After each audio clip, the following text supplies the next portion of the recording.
Hello, everybody, and welcome to episode 83 of the Gaming Lounge podcast. Once again, I'm your host, Sebastian, and as always, I'm joined by Dory. How you doing, Dory, in this new year? Hi, I'm great. Today is an awesome day where nothing politically important is happening, and I have no comments, of course, on the illegitimacy of it. Hi. It is 2026, and wrapped up 2025 playing a whole bunch of games. Wrote about it on my YouTube channel. You go check that out. And excited for a new wave of games. I've actually been taking a break from games to catch up with anime that I fell behind on, like Apothecary Diaries and My Dress Up Darling, as well as finishing My Hero Academia. So I haven't been playing as many video games in the new year so far, but I'll be picking that back up in the next week or so. This episode, we're going to be talking about all the games that are coming out in 2026.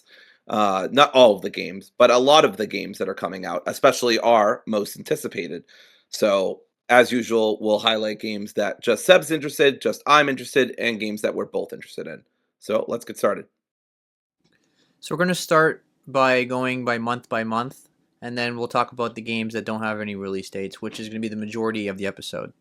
So, let's start with January. Now, just be mindful, we're not going to talk about every single game that's coming out in January. That episode that would take the whole episode alone, and we're only gonna pick certain games that appeal to us. Now, again, it doesn't mean we're gonna buy every game day one. It doesn't mean we're gonna get the game 2 weeks when it comes out. It could be like 8 months later. It could be a year later. It's just the games that we have a general interest in. So it's gonna be just like when we do indie games and the showcases and things like that. We don't buy every single indie game in the showcase. All right. With that said, the first game on the list is Broken Lore Unfollow, which Dory you have on your list, which comes out on January 16 on PS5 and PC. Can you tell us about that game, please? Yeah, so Broken Lore is a series that's just around, that has been around for a little bit. They've had Don't Watch, and another title, um, like Don't Lie, and this is their newest version, newest game in that franchise. This is a first-person psychological horror game. It explores the impact social media has on mental health through the story of Anne, a victim of bullying trapped in a surreal nightmare where she must solve a dark mystery and confront sinister creatures. So, this, like I said, this is right around the corner. Like Seb said, January 16th. It's got a lot of dark, moody stuff, big on psychology, of course. Horror games exploring social media has become more and more popular over the years, and I've been glad to see it because of the detrimental effects that it can have on people.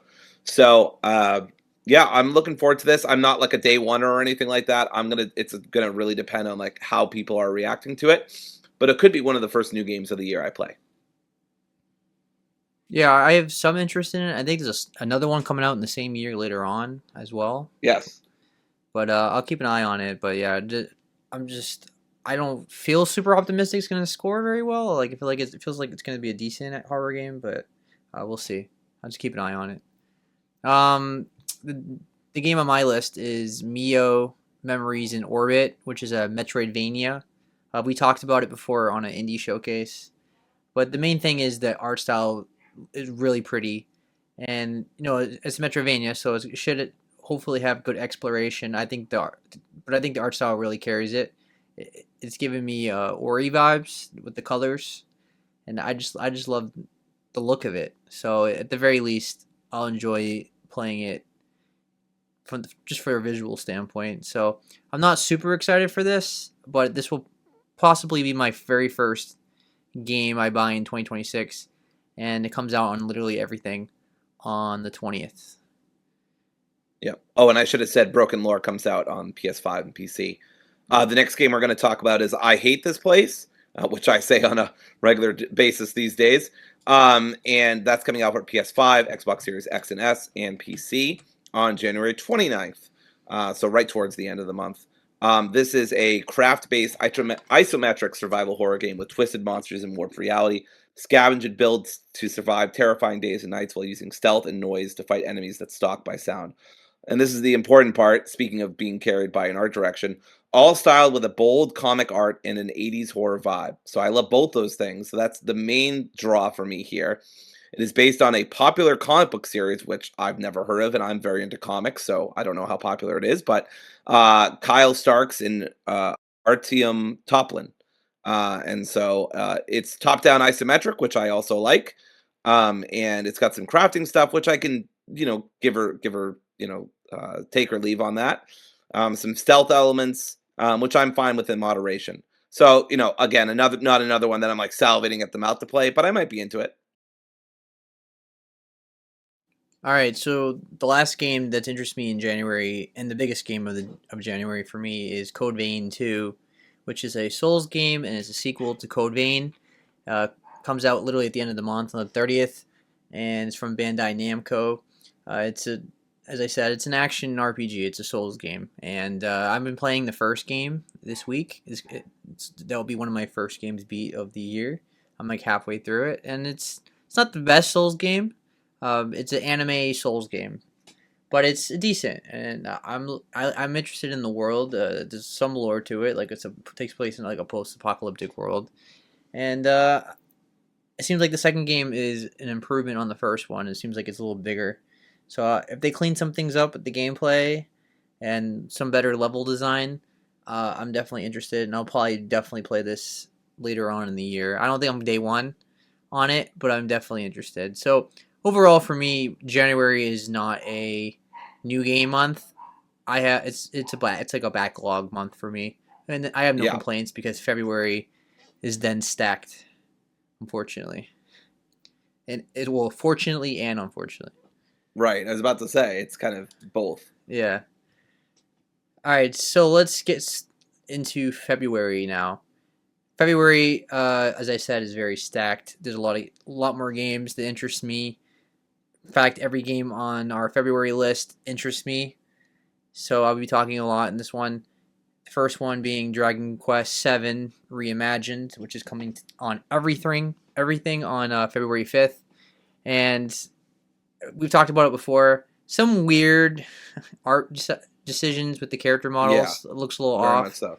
But with that said, I'm very excited for this. I really love Dragon Quest. Love Toriyama's art style. Seven is a great game, and I've been loving the remasters and remakes of all the Dragon Quest games. I beat the third game last year, and I'm going to beat the first and second remaster this year.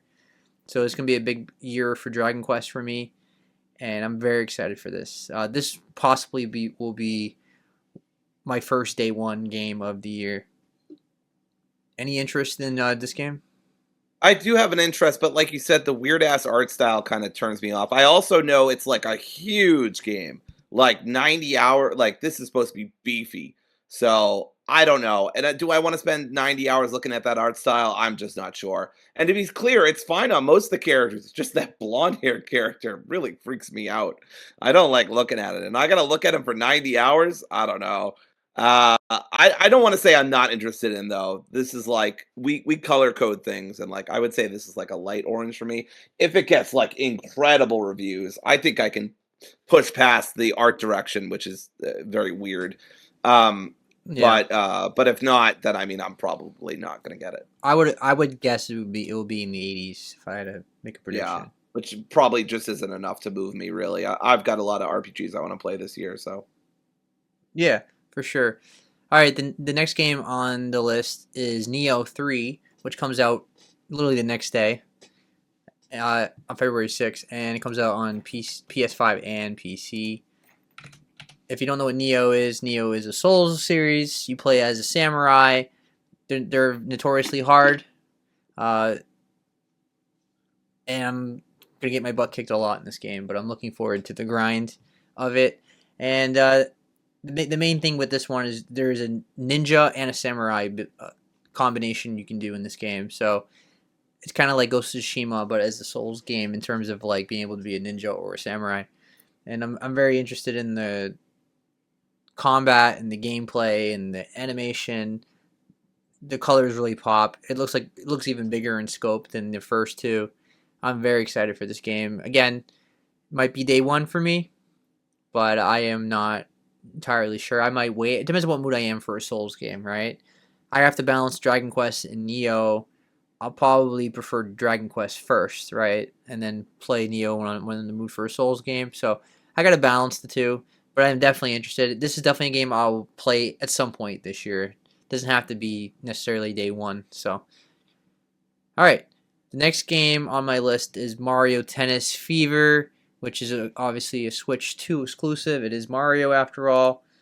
And I'm very interested in this because I really enjoyed the Mario Tennis games. Um, we haven't had one since Mario Tennis Aces in 2018. This is a sequel to what I believe. And it says there is 38 characters from the Mario franchise to choose from. There's over 30 different rackets with their own abilities. There's multiple modes, including tournament, trial, towers, and mix it up. The latter of which includes the wonder effects from Super Mario Brothers Wonder. The main mechanic in this game is Fever Rackets, which allows the player to perform a variety of effects during a match by building up a fever gauge, then performing fever shots. Fever shots can have advantages for the player, such as causing the opponent's side of the field to have an icy path where the ball bounces, or making mini mushrooms appear which can shrink the opponent. So yeah, it comes out February 12th, exclusively on the Switch 2. So it's not a Switch 1 game, only Switch 2. Yep. Do you have any interest in getting a Switch 2 this year, or are you still on the fence or I'm still waiting? trying to save up for a Steam machine and hoping that the PC market doesn't crash or the bubble doesn't pop or AI doesn't destroy the world. So I don't know. I'm worried about like multiple things here. We'll see. I'm not. It's not high on my list. I've got games that are on my Switch, are on Kim's Switch one, I should say, not mine. Kim's Switch one, that she's had for a while there that I haven't touched, like The Last Campfire and Roki and a couple of other games. Like short, quick indies that are fun to play on the Switch, which is what I bought them for. But now I just use my PC. So yeah, no direct plans. It's a bummer that they're making Switch 2 exclusives, but I mean, I'm not super surprised about it. You gotta sell the console somehow. So I guess that's like the least objectionable thing that Nintendo's doing right now. But yeah, I mean, Mario Tennis wouldn't move me either way. I don't really like tennis games unless it's Wii Tennis. Yeah. All right, so I've been talking enough. So there's the next couple games that we have in common, starting with Romeo is a Dead Man, which comes out on PlayStation, Xbox, and PC. Comes out February 11th. What about this game interests you, Dory? Yeah, so I mean, first off, I like to pretend that I don't know why, I'm a very strange person. If y'all don't know, I like to pretend that Romeo is a dead man has an exclamation at the end of it, like somebody's saying it. Romeo is a dead man. Anyway, but that's not it. There's no exclamation. First off, this is from Grasshopper Manufacture Inc. You might be saying, "Who the fuck are those people?" Or you might be like, "Oh my fucking god!" So these are the same people who made Killer 7. They made No More Heroes, the trilogy. And those are their big claim to fame, right? This is a action adventure, 3D kind of weird stylized realistic graphics. You paint the screen red, travel the cosmos in this bloodstained action adventure game. Witness the latest from Grasshopper Manufacturer, the advent of ultra-violent science fiction. First off, I love this art direction. I love it so much. This is incredible. It just looks so good. And that obviously the art style is a big part of it, but I love the old school action adventure RPG stylings that are going on here. Now, I've never played Killer 7 and I've never played as Travis Touchdown or anything like that. So I don't know if this is going to be for me. I'm going to pay attention to the reviews and stuff like that, but I know it's going to be fucking bonkers. And I love the look of it. I love the feel of it. I believe this is Suda who does these games. I could be wrong. Suda 51. Yeah. And he does a lot of batshit stuff that I really like from a distance, but I've never really engaged in his art very directly. He's kind of just one of those oddball creators that I appreciate is in the industry because we need more people like him and less people like, I don't know, the shareholders at EA, for example. Yeah, I'm very hyped for this. This could be my first day one. Could be. Yeah, I'm very excited for this one as well. I love the art style first of all, and the gameplay looks really, really good. And the concept of the story is completely out there. The protagonist is named Romeo Stargazer, and and it says his story is both unpredictable and littered with intense battles, interspersed with side missions to suit the player's pace. You transcend space and time. You fight with blood. It says Romeo switches between swords and guns to fight. It says wipe out the waves of enemies that stand in your path to give birth to a new kind of bloody action and take down the fearsome space-time criminals that await. Absorb the blood of your enemies to unleash Romeo's special attack, Bloody Summer, capable of turning any situation around. Romeo's various weapons can be straightened and altered as the story moves forward as he takes on even stronger enemies. It looks just this is one of those games where gameplay is king. The story doesn't have to be incredible; it just has to be fun, and I think this game is going to be very fun. So I'm very excited for it. On the other hand, Yakuza Kiwami 3 and Dark Ties is very story heavy. Of course, it's the remake of Yakuza 3, and this is the one where Kiryu is in charge of the orphanage, and he's trying to get away from all the Yakuza stuff, and then he has to defend the orphanage from greedy businessmen. I'm going off the memory. I haven't played Yakuza 3 in a long time, but I am very excited for this because I haven't played Yakuza 3 in a long time, like I said, and I really enjoyed the remake of 1 and 2 with Kiwami 1 and 2. So I'm happy they're going to do 3. So I want to assume that they're going to remake 4, 5, and maybe 6 as well if they're going to do 3. So I think anything's on the table at this point. Now, with that said, I do think it was really slimy and shady how they took off the Kiwami games and Zero on Steam and forced people to buy the upgraded version and all that. That was just shitty on their end. But I still love Yakuza, and I'm very excited to play the third game. So why is this game on your list as well? Yeah, I mean, I'm a big Yakuza fan, obviously. And I really, I always, not always, but I tend to really like their stuff, right? I like the Yakuza game that they came out with last year, Pirate Yakuza in Hawaii. I enjoyed that. I thought it was a good game. Yeah, Not a great game, but yeah, it's pretty good. yeah. It had Samoa Joe in it. I am required to at least find it good. Please don't hurt me, Samoa Joe. And a two-time AEW World Champion, of course. He was great in that game. But anyway, it was a pretty good game, but it didn't have the same luster for me as obviously Infinite Wealth. And it's a side game. It's not really supposed to. This is a main game though. And to be fair, or to be honest, I have not played Kiwami 1 or 2. So originally I didn't have this on my list because I'm like, well, I don't know if I'll play it.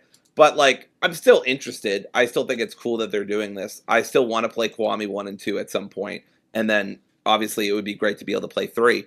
But yeah, there's a lot of emotional moments from Infinite Wealth, especially, that don't resonate with me as much because I've never played 1 through 6, right? I played 0. I played the side game, a couple of the side games that come out in recent years, the Man Who Erased His Name. And of course I played the new turn-based JRPG ones. But I haven't played these, but so I would like to at some point, but I don't know when I'll prioritize it. The thing with Yakuza for me, as much as I love the games and I love the characters, is eventually that brawling kind of stuff gets repetitive. I mean, the stories are really strong, the characters are really strong. That's what pushes you through. But the combat can get repetitive over time. That's what even in Yakuza 0, and I love Yakuza 0. I think it's one of the best Yakuza games, right, from that I've played out of like the 5 Yakuza games I've played, which is nuts because there's like 6 others. Even there were times where I got frustrated with the combat or got a little annoyed by how repetitive it can be at times. So those caveats aside, this still looks great. Obviously, they've got new content involved as well through Dark Ties. I think that's awesome. Good bang for your buck. RGG usually, not always, makes good choices along consumer stuff. So I'm excited for that. Yeah, so just to be clear, Romeo is a Dead Man comes out February 11th. Mario Tennis Fever comes out February 12th. Yakuza Kiwami 3 comes out February 12th. And then 2 games that I'm very excited and interested in playing is High on Life 2 and Reanimal, which both come out February 13th. So that week alone is completely stacked with games. There's like 1, 2, 3, 4, 5 games I possibly could be buying in that 1 week alone. So that's crazy.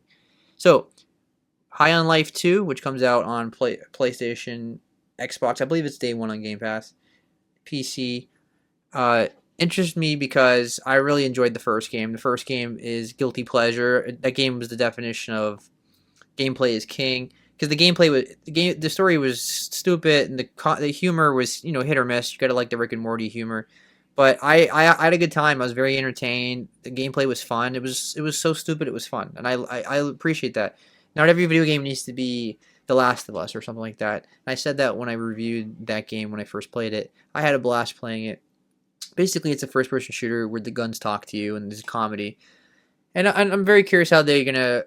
I'm very curious how the humor is going to be in this one. With in a post Justin Roiland, he started the Squanch games, but he obviously sexual allegations. He's not with them anymore. So it's like this is a post Justin Roiland humor because he was the voice of the main gun in their first game. So we'll see how that pans out. But I am definitely looking forward to it. It should be a really fun game to play. I'm hoping, and I enjoyed the humor. I enjoyed the little quips and the little video game references and things like that. Things you appreciate if you're a gamer. The other game that really interests me, and this is one of my most anticipated games. In fact, this is my most anticipated indie of the entire year, is Reanimal, which I've been hyping a lot, obviously all year, last year. And Reanimal, let me just pull it up on Steam because I have High Life 2 on there. All right, Reanimal is from Tarsier Studios, which did Little Nightmares 1 and 2, and then that weird thing happened where a completely different studio did 3, and people found 3 to be disappointing. Reanimal is basically the true Little Nightmares 3. It looks bigger, it looks scarier, the atmosphere looks incredible, the gameplay looks very cool, it looks like a fun co-op game. I mean, this is one of the marquee indie horror games for me, marquee horror games, period. Um, it's like I would consider it more of like double A, I guess. It's very high end looking, but it looks incredible. I'm so excited for this. This is so up my alley. I love platforming. I love the atmosphere. I love the monster design. Everything about the world building is incredible. This is the Little Nightmares 3 we should have got. So I'm very excited for it. So yeah. Finally, the biggest game of February, and I think the biggest game of the first half of the year, if you ask me, is Resident Evil Requiem, which comes out on everything on February 27th. So, Dory, talk about Resident Evil 9. Why are you so I have interested so in much to say about this. Go ahead. I'm very very. This is. I know a lot of people are excited about GTA 6 or whatever. I'm not. I have no interest in that. This is probably my most hyped game of the year. I love Resident Evil. I really liked 7. I thought it was a great game. I thought um, Village was even better. I thought Village was an improvement. I thought that was a really great game. It's been a few years since I played it, so I don't remember exactly what score I gave it, but I thought it was really great. Not without its problems, but an improvement. And then this looks, I mean, this looks peak. This looks so good. Obviously, everybody knew Leon was coming back, myself included, Seb included. Everybody knew. I'm so excited he's coming back. Apparently, it's going to be some kind of 50-50 thing, according to the director, where 50% of it you're playing as Leon and it's high intensity action. Well, for a 50-year-old or whatever. And he's going to do some some stretches and stuff. And then the rest of it is going to be stealth, more like 7. So it feels like they're taking the best of Resident Evil 7 and the best of Resident Evil 8, and they're putting together in one game, and they're slapping some Leon into it and some Resident Evil 4 mechanics. I mean, that over the top shoulder camera plus the UI and the action the buttons that you can do at certain. I mean, I'm stoked. Resident Evil 5 is one of my goats. It's one of Seb's goats. This is my most anticipated game of the year. I don't really think a lot needs to be said here. It's not like Capcom needs the help. As soon as they basically announced this game, everyone was stoked. I still remember when I think it was during Summer Games Fest, wasn't it? When they first revealed it, I screamed. I was so excited. They closed So the I show love with it. Resident Evil. I'm so excited. What's that? They closed the show with it. They closed the show with it. That's right. So I'm so excited. But I've yapped enough, Seb. Do you want to add anything? Yeah, I mean, obviously Resident Evil is my favorite video game franchise. I mean, I'm a giant fan. I know like the lore like the back of my hand. I have a PhD in Resident Evil, And of course, I'm very excited for this. I mean, if not for GTA 6, this would be my most anticipated game of the year. Leon was the worst kept secret. We all knew he was going to be in the game. But I'm very interested in Grace. I think she seems like a very awesome character. I like the contrast between her being like a scaredy cat and being just a regular person in a horror Yep. situation, while Leon is like at this point beyond a combat veteran with the zombies and monsters. Like Right. he's been fighting bioweapons for the last 40 feels like what 30 something years. So yeah, I love that idea. I love the return to Raccoon City. I'm very interested with how much we can actually explore of a destroyed Raccoon City. Yeah, it kind of doesn't align with what we saw in the original games, where how the city was destroyed. It was like completely wiped out, and now it's like, oh well, some buildings were kept together. Like if you look at the original game, they're like completely wiped out. Like there was nothing. So whatever, it's Resident Evil. The gameplay is going to be awesome. It looks like Resident Evil 4 remake. A lot of inspiration from that in the Leon sections. I feel like Grace's section is going to be more Resident Evil 7 Village focused. I personally is going to play this in third person. I prefer third person horror over first, but I respect people who are interested in the first person aspect. I like Resident Evil 2 and 4 remake better than I do 7 and 8, but I still love 7. I think 7 is one of the scariest games ever made. And I think I think 8. I don't think 8 is as good as 7, but I think 8 is still very good as well. So Oh wow. I'm very excited for this. Obviously, I mean, it's Resident Evil. I mean, I'm gonna play every Resident Evil game the rest of my life, and even the bad ones. So yeah, this is my most hyped game for this first half of the year, and this will probably be in my top 5 games of the year, I would Same. assume. So yeah, this is a safe home run for me. This is beyond day one. I'll probably pre-order it. Like I'm guaranteed to buy that day one. So all right, so that is February. Very stacked month. You think we get a break, but nope. Nope. March is not as exciting as February, but definitely a big month as well. Starting with Fatal Frame 2 Crimson Butterfly Remake, which comes out on everything on March 12th. So if you don't know what that is, it's a game where you take pictures of ghosts, like to beat them. Um, Fatal Frame 2 is one of the scariest games ever made. It's a horror classic. Uh, I often see it in top 10 lists of all time in terms of scariest games, best horror games. So it makes sense that they skipped the first game and remade the second game in modern graphics. Like the Silent Hill 2, right? Like, yeah, they could have remade Silent Hill 1 first, but they did Silent Hill 2 because Silent Hill 2 is the most known one. I think this is the same with this one. Fatal Frame 2 is the most known Fatal Frame game. And I'm very excited for this. I'm not necessarily day one on it because there's other games coming out around that time as well. This seems like more of a Halloween game for me that I can wait for, but we'll see how I feel about it. Very excited for it. I think Dory, you should play. And it's not your list, but I think you should play it. I mean, obviously, I'm gonna buy it, so you won't have to buy it or anything. But Yeah. I didn't grow up with the Fatal Frame games like you did, and like a lot of other people well, did. So I don't. I kind of did. That was the one series that was a little too scary for me, even when I was a kid. Oh, Like, okay. because Fair enough. I had a fear of the Grudge, like this Sure. around when this game came out, like Reasonable. 2004. That So was all the rage in the mid so the 2000s. ghost things bothered me than zombies didn't bother me at all. But the Yeah, yeah. ghost now, I mean, obviously I can play it now, but Sure.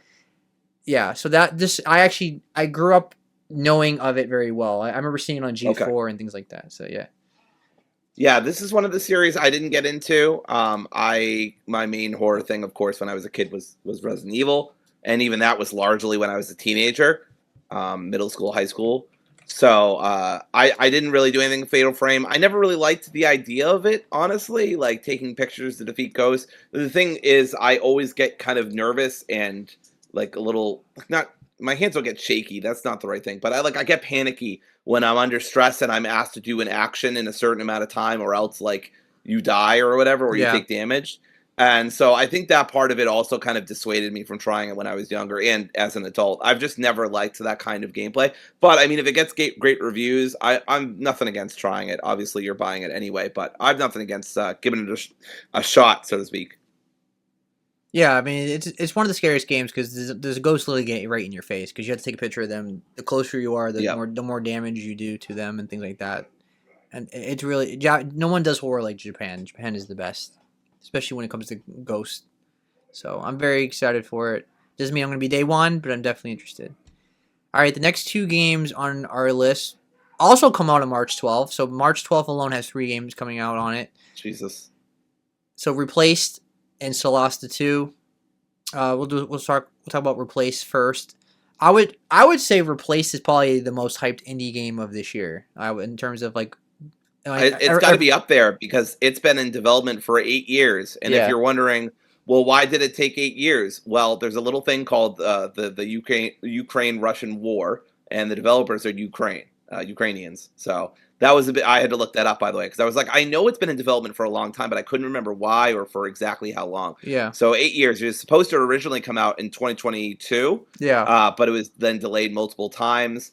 And the studio was based in Belarus, or I might be mispronouncing that.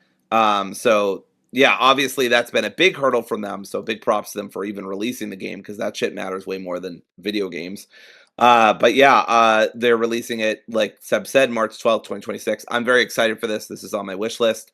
Do you want me to read the description or do you want to start talking? You go ahead. I started with the first one, so. Okay, cool. So this has a lot of pixel graphics, cyberpunk. It's pretty noir. So obviously, big up for me. Yeah. You expose the sinister secrets of Phoenix Corporation as Reach, REACH, an AI trapped in a human body.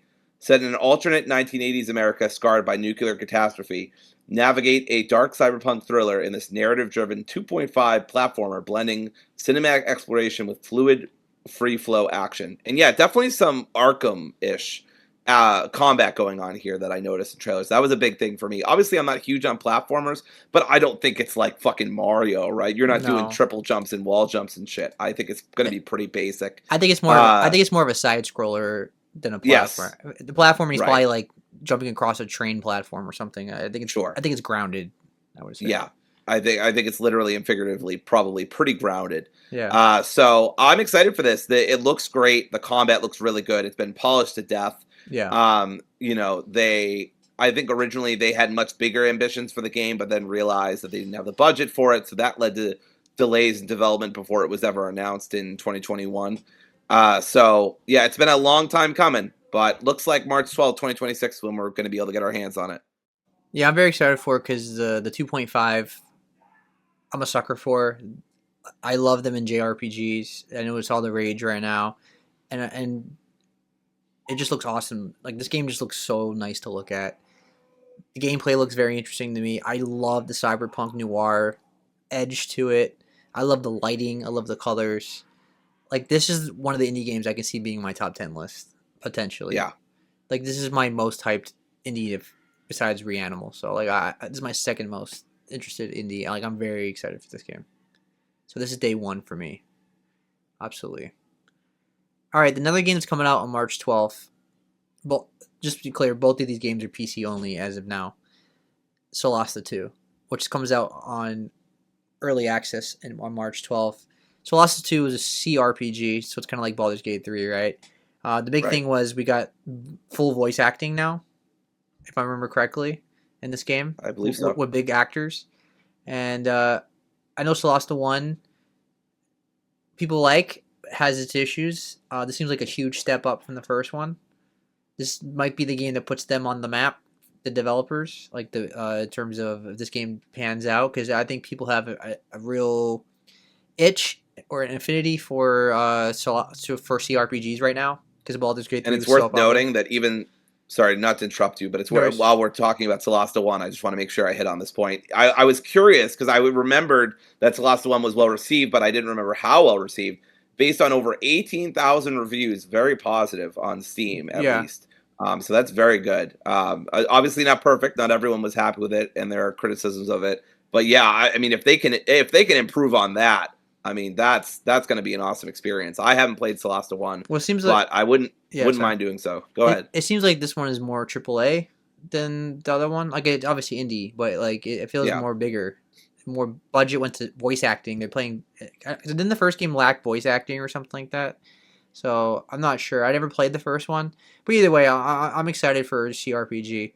Baldur's Gate 3 made me really like CRPGs. It's not a genre I'm usually into personally. So, but just be clear, it's not coming out fully on March 12th. It's an early access. So some people like to wait. Yeah. I'll probably wait unless the reviews are like insanely good. Like Yeah. Baldur's Gate Unless 3. this is like Hades 2 good or Baldur's Gate 3 good, which I think I adopted early access. I think I did. I don't remember.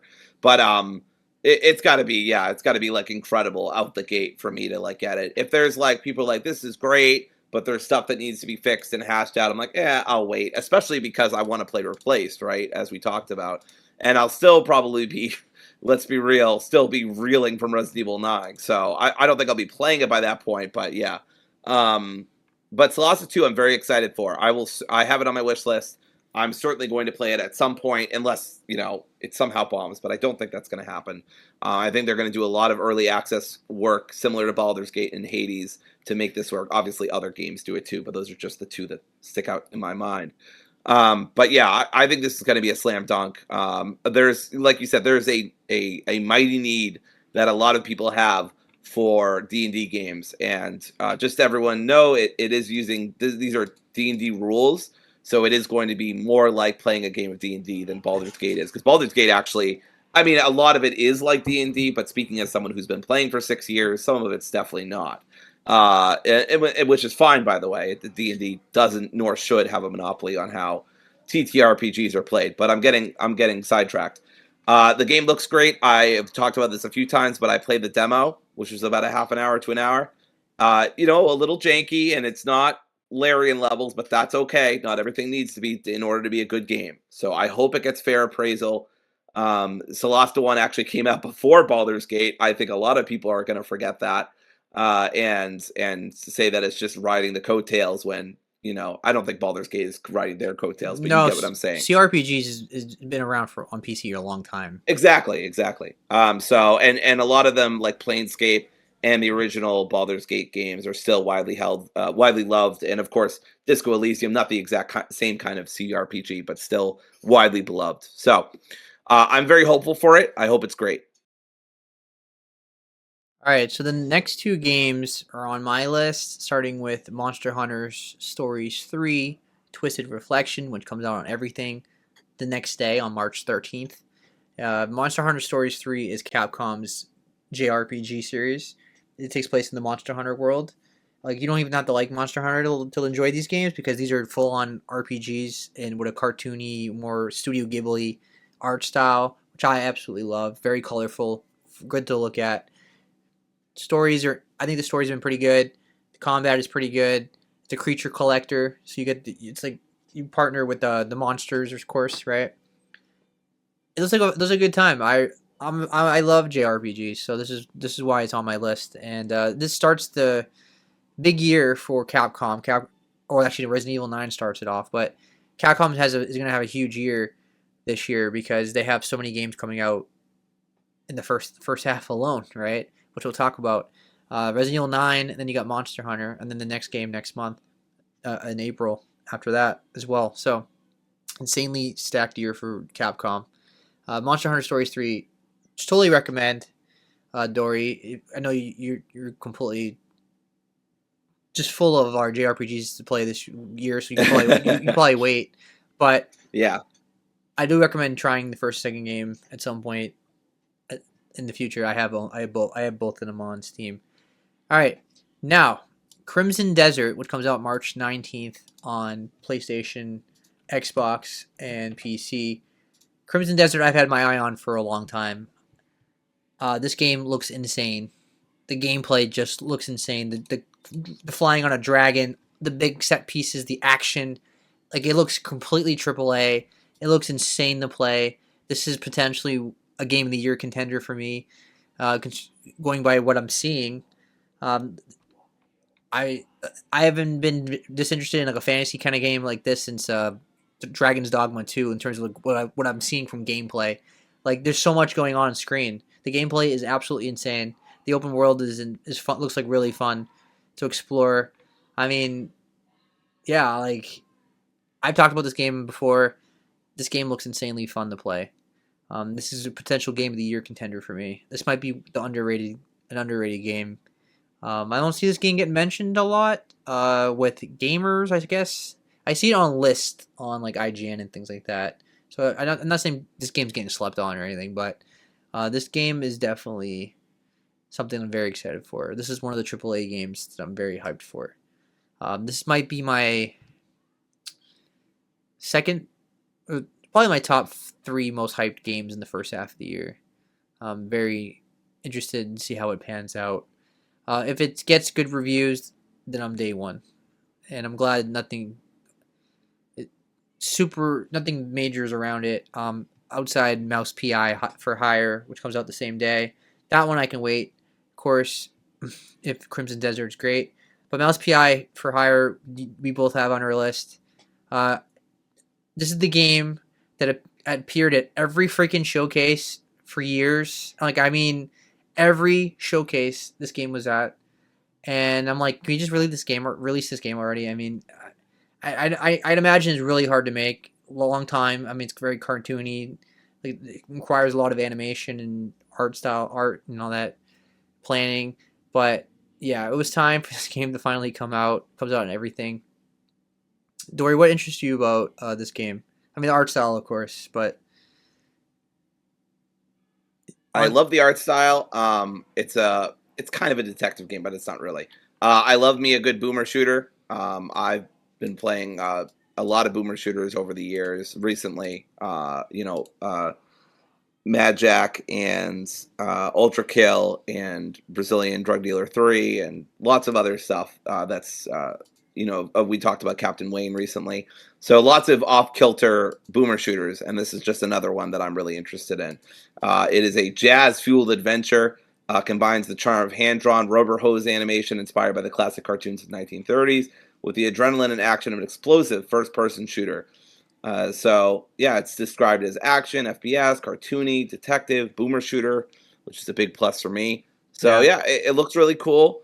It says that there are it's a noir-fueled detective story, so you know I'm there. Lively environments to explore, an original big band jazz soundtrack. I don't think I've talked about this much on the podcast, but I love jazz. Huge jazz fan. I have a Miles Davis shirt, says "The Birth of Cool." Big jazz fan. I'm not like an aficionado. I don't know all the jazz people. I just know a lot of the bigger names and have listened to, like John Coltrane and stuff like that. But the point is, big fan of jazz. So that's a big plus for me too. Just a lot of cool stuff going on in here. I hope they nail it. I'm very eager to see how it turns out. Yeah, so on Steam it says it's a fast-paced first-person shooter. Obviously, it's inspired by cartoons of the 1930s, as Dory said. There's over 20 noir-infused levels. There's tons of weapons and equipment to use that have a cartoon twist to it. It says devastating consumable power-ups capable of turning the tide of any battle. Unlockable movement abilities and Metroidvania-inspired level traversal. So it sounds like this game I did hear about that through the IGN preview. That made me a little nervous, but hopefully it's not too bad. I think it just means there's going to be exploration in first person, I would assume. Yeah. And then, as you mentioned, there's an original jazz soundtrack with a big band orchestral ensemble. So, this game has an original jazz soundtrack. So obviously it fits the times. It takes place in the 1930s. So this is one of my most hyped indie games of the year. I'm very excited for it. But if Crimson Desert is like game of the year contender for me, then I'll wait for this game. Although I would assume you would probably buy this one. I'm probably day one on it, unless it gets like 60s or 70s, but I don't see that happening. I think high 70s or low 80s. Yeah, personally, this game looks very polished. It looks very polished. I think it's gonna be reviewed very well. I think it's gonna be successful. It's giving me Cuphead vibes. Cuphead's very popular, so yeah. All right, so April, not as stacked. Obviously, we only got 2 games on the list, and really one of them is I want to get day one most likely, and that is Pragmata, which comes out on PC, Xbox, and PlayStation on April 24th. So even it's like later in the month as well. That's good because April is usually when I'm like really getting my students ready for the big test coming up and all that. So yeah, I don't need a giant game to play in April, but Pragmata we've talked about a lot. A Capcom game, their new IP. We knew about that game in 2020 at the PlayStation show when they first the very first PlayStation showcase, actually, the PS5 showcase that we got. And then the game got delayed, and they did a little cute like apology, right? Um, Yeah. I mean, I'm very torn on the gameplay. There's parts of it that make me worried, like that, like when there's so much going on screen later on in the game, is the mini game gonna be a pain in the butt to play, right? Because the demo is like early, right? So how is it going to be later on in the game? The concept just worries me, but the characters seem very likable. I mean, I love Diana, right? She's seems like she can be one of the best new characters of the year in gaming. I love the sci-fi game. I like the sci-fi like world, the universe as well. Graphics look incredible. The RE engine is obviously awesome. So I'm just concerned about some of the gameplay, but overall, this is potentially day one game for me. What about you, Dory? Yeah, I played the demo and I shared your concerns about the action and how it would work. Because basically, you're hacking them while trying to shoot them, and by hacking them, you're able to shoot them a lot better. So I was like, I don't know how this is going to work, but I found, at least at the beginning and for the first boss, I found it was a good balance. It was a good balance of mental stimulation and then just your usual bang, bang, pow, pow. So I don't know if that scales. I don't know if that'll hold true throughout the whole game. But from what the little, and it was little, I have to emphasize, it was like 13 minutes. From the Yeah, little I experienced, I liked it, and I thought it worked well. And like Seb said, Diana is adorable, and I would die for her. Have said this multiple times, so I've got to back it up. But yeah, she's just cute as a little button, and I love. I just like I don't know. The game's very mysterious. I'm very curious what's going on and learn more about Hugh and Diana's relationship. And yeah, I just think it looks fun. I am going to be cautious. I'm not day one or anything, and I almost never pre-order. It would have to be like Kingdom Hearts 4 or something for me to pre-order. But so I'm not going to pre-order and I'm not even sure I'm day one. But if the reviews are positive, I don't know. I could see myself being day one. So we'll just have to see. This is one I'm very wait and see on. so at that point, that's three games from Capcom. Yeah. That's crazy. All right, No. the next game in April that interests me is Saros, which is from Housemark. Housemark is notorious for their bullet hell type of games, difficult games, and Saros looks like a spiritual successor of Returnal, really, right? Same concept. It's a bullet hell third person shooter with roguelite elements in a fantasy like sci-fi world, and it stars Raul Coley. I think that's how you say his last name. I know Yes. actor, and for me, really, I question the story in terms of is the story going to be better than Returnal? I think the weak part of Returnal, which I loved, it was like top three game of the year in 2021.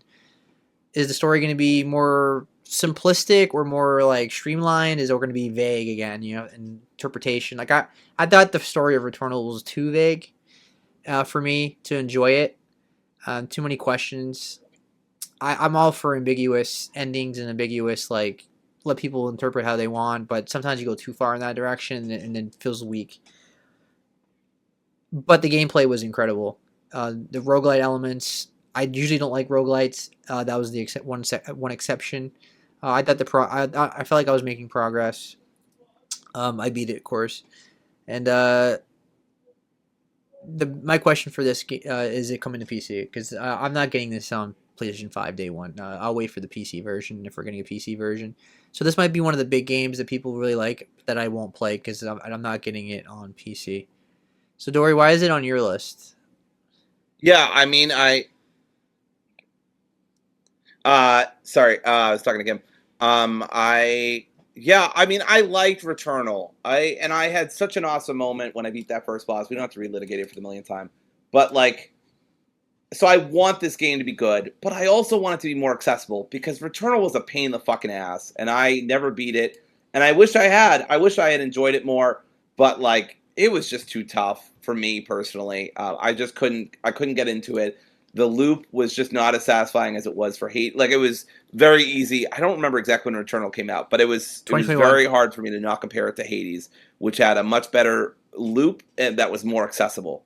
It came out a And year so later after about a Hades. year later. Oh, Hades was a year later. No, no, no. Hades came out in 2020 for like Steam. Oh, and then Returnal And 2021. correct. Yeah. Okay, so good. I was like, oh no, was I a fortune teller? But no, yeah, I think this looks great. I love Raul Coley. I think he's awesome. I think he does great work. And so I want this to be good, but I also want it to be more accessible. Like you said, the story is kind of, but that's not my main concern. My main concern is the combat. Can it please be a little more accessible, or can we have accessibility options? I feel like Returnal didn't, or maybe I just didn't take them. I don't remember, but I don't it just remember. was too tough, and dying was just too much of a time loss for me because getting sent back to the previous zone, having to do it all over again, it just felt tedious. It's why I don't do roguelites, right? But I wanted to give it a shot because it looked beautiful and there was a lot of pedigree behind it. And it was fun to play. There were like fun elements in beating that first boss. I know I keep saying it, but beautiful experience. But Yeah. yeah, I'm hoping for better things from Stars. I hope the devs learn their lesson there. Yeah, I don't need the story to be incredible. Gameplay is king, as I always say. The Right. gameplay should be good. Housemarque, their gameplay is always good. I thought Returnal's gameplay was one of the best games of that year. Like the gameplay was incredible. And I don't like roguelites, so that says a lot. So I loved Returnal, and I am excited for this. But like I said, I'm not going to get it on PS5. I will wait for the PC version whenever that comes out. So that may be like this year's Death Stranding 2 or Ghost of Yotai for me, where like it gets on like big lists and stuff. But I'm the one that I don't play it. All right, so let's go to May now. So May has two games for me personally. Uh, Dory, you would just have one really. We don't know. I mean, at this point in the year, we don't know what's coming out in May, June, July, September, October. Like we will know at showcases and stuff like that. Like this month, obviously, we're getting an Xbox Developer Direct, and we'll probably get a Nintendo show, if not this month, but like the beginning of February.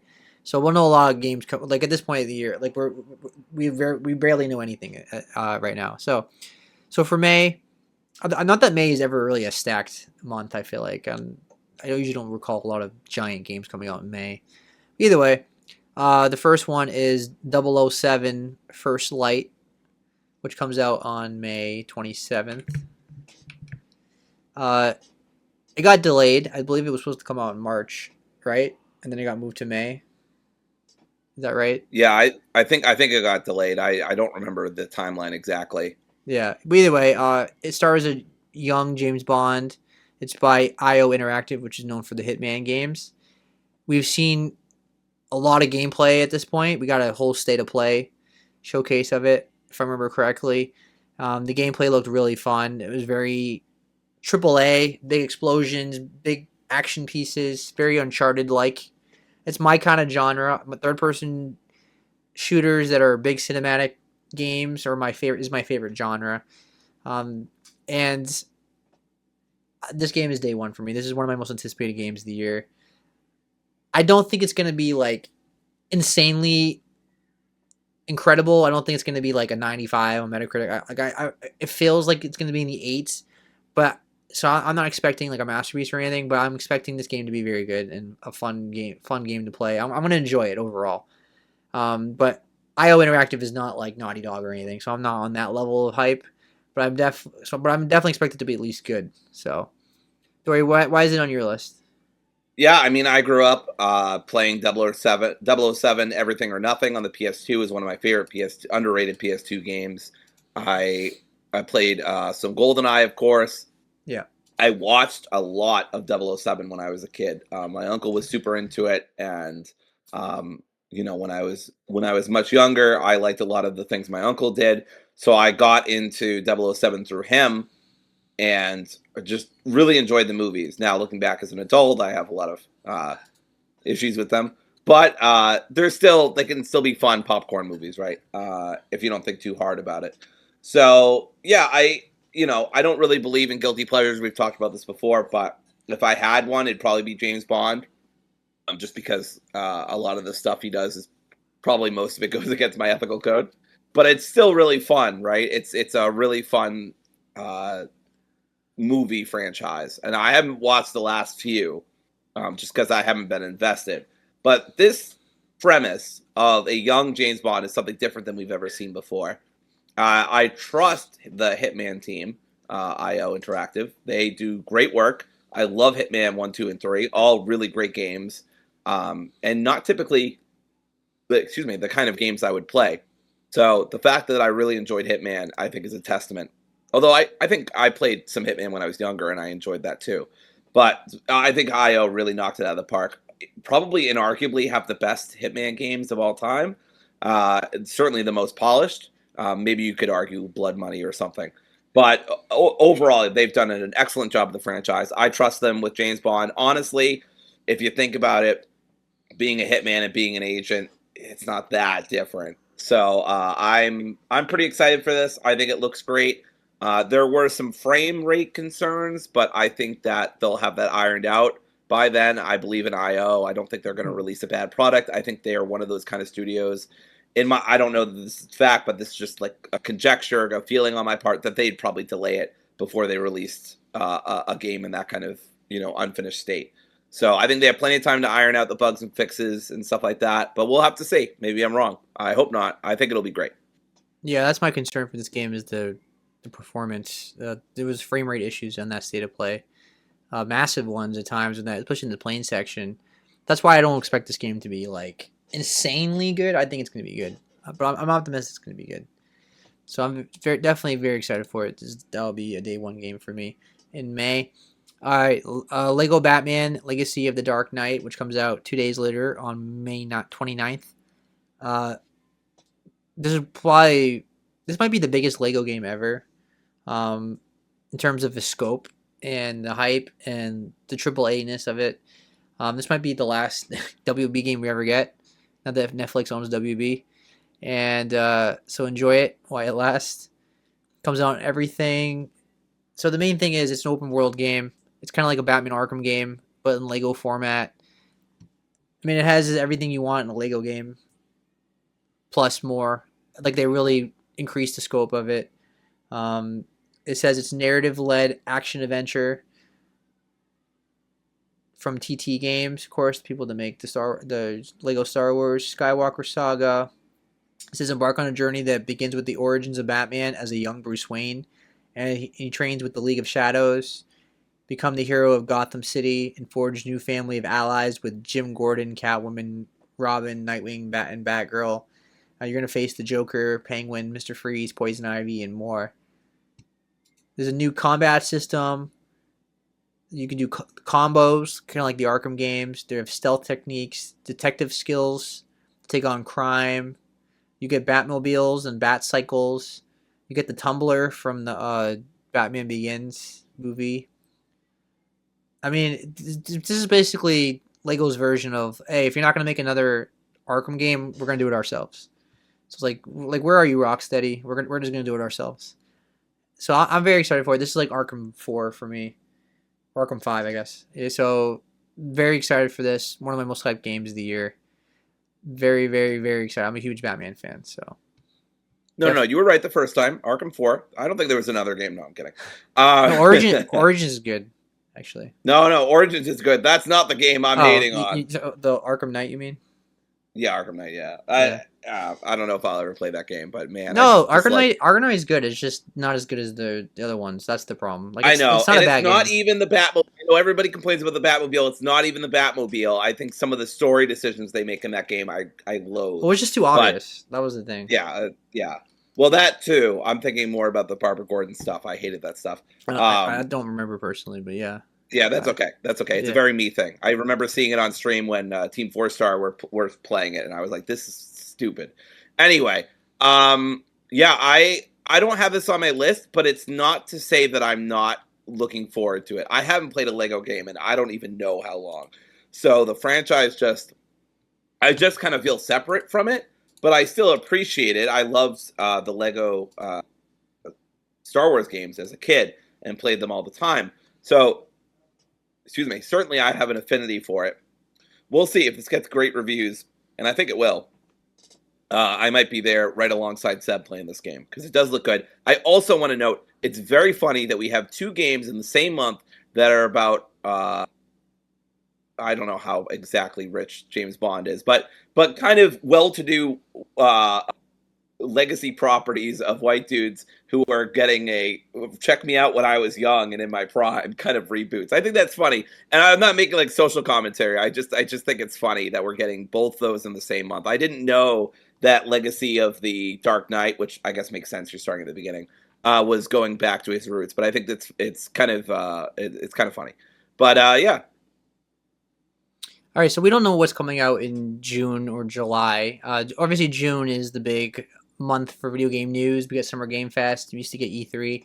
So, but June does get some big games at times. I mean, we got in the Last of Us games in June, and we got Ratchet and Clank, their newest one, and Rift Apart in June as well. So June always has some games, and then July we've gotten some big games as well. I believe Ghost of Tsushima came out in July. Um, but and we always get like a big Nintendo game. Obviously, Donkey Kong Bonanza came out in July of last year. That was my big July game. So we don't know yet, but we'll definitely know pretty early, I would think. We'll probably get some trailers in the spring about what's coming out in the summer. So we're skipping right to September, which is Phantom Blade Zero, which comes out on PlayStation and PC on September 9th. Obviously, this game has been on Dory and I's radar for a long time now. We're both very excited for it. I've been talking enough, Dory, so why does this game appeal to you? Sam, shut the fuck up. Let's talk about Phantom Blade Zero. Let's go. Look, if I have my number one most excited game of the year sorted, I have my second most absolutely sorted. I have been hype about this fucking game for a long time. Now, initially, I was concerned it's a Dark Souls game. It's not a Dark Souls game. It's more like a classic hack and slash, a la Ninja Gaiden or Bayonetta or Devil May Cry or something, right? It's not Dark Souls. Now, there is a lot of challenge. I hate that Dark Souls is conflated with being a challenging game, but whatever. It is still challenging, but there's accessibility options. They call it Ninja Punk or something like that. I can't remember exactly. But it looks amazing. I would guess it's probably more Black Myth Wukong than it is like a traditional Souls game, because Wukong was a Souls game very lightly though, right? It wasn't really a Souls game. I don't know. It gets tricky, right? People think people say anything with a lock-on system where you dodge and roll and block and parry is a Souls game. Like, people kind of use that term too loosely. I guess it has some Souls elements, but I would compare this more to Ninja Gaiden more than I would like Dark Souls or something. Right, completely agreed. But yeah, the combat looks fantastic. The graphics look fantastic. I love that there are accessibility options.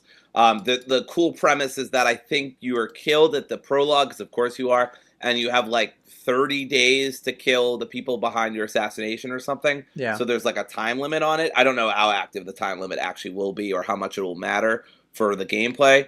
And like if you lose a day every time you die or some shit like that, like kind of like in Sifu. But except that's years, of course. But anyway, yeah, it just looks incredible. We've seen so much gameplay. I'm surprised this is coming out in September, to be honest with you. I could see them. This is me coping, to be clear. I could see them pushing the release date actually forward or back or whatever, forward, and actually making it a summer game. Now, will that happen? No, probably not. It's more likely to get delayed. But I want that. Technically, it is a summer game because it comes out on the. That's true. Yes. It would be an earlier summer game is what I want. I'm very upset. Not actually upset. I'm very upset that this game is coming out in September. That seems so far away, and I still stand by the fact that I wish I wish they just hadn't announced anything, or saying it was still coming in, like, I don't know, summer 2026, and I would have been like, oh, okay, that's not too bad. Yeah. But anyway, I'm sure September will be here before we know it. This is one of my most hyped games of the year. It looks super fun. And even if normal mode kicks my ass, guess what? It has accessibility features. I'll be able to still play it and enjoy it. Yeah, I'm very excited for this because, first of all, the graphics look amazing. It's Unreal Engine 5. It's based on Hong Kong, like, martial arts as well. Like, it's very heavily on martial arts in this game. As you said, they call it Kung Fu Punk. The gameplay just looks insanely good. This is so up my alley. I played all these kind of games. And I love Ninja Gaiden and Devil May Cry and Bayonetta. So I'm very excited for this. Of course, this has been on my list for a long time. So this is potentially in my top 10 games of the year. Definitely one of my most hyped games as well. All right, the last game that we know the release date for is, of course, Grand Theft Auto 6, which comes out on PS5 and Xbox November 19th. It's not coming to PC this year. It'll be there next year. I mean, what is there to say about Grand Theft Auto 6? We talked about it last year. It's the most anticipated game of the year. I mean, it's going to be monumental. It's a game change. It's one of those, like, generational, like, hype of games. It's going to break records. It's going to be a massive seller. It's going to sell like crazy. I mean, I can get into all the gameplay and the graphics and what I expect from it. But we all know, I mean, it's Grand Theft Auto 6. I mean, Rockstar is like top 3 biggest developer in the world. They make quality games. I mean, the polish that they do is insane. The attention to the details, they're on another level. You can argue they're the best developer in the world in terms of, like, the scope in the AAA space. I mean, they're just that good. But yeah, I don't want to glaze the game too much, but, like, yeah, it's Grand Theft Auto 6. Like, I mean, everybody knows what Grand Theft Auto 6 is. It's my most anticipated game of the year. The only thing I don't like is I can't play the PC version day one. I have to play it on, like, PlayStation. But if it's monumental and it's like the game changer I expect it to be, then yeah. I mean, we haven't had a GTA game since 2013. It's been 13 years since we got a GTA game. It's really sad to say, because I grew up with the Grand Theft Auto games. I had just turned old enough to, and I don't drink, but I just turned old enough to drink.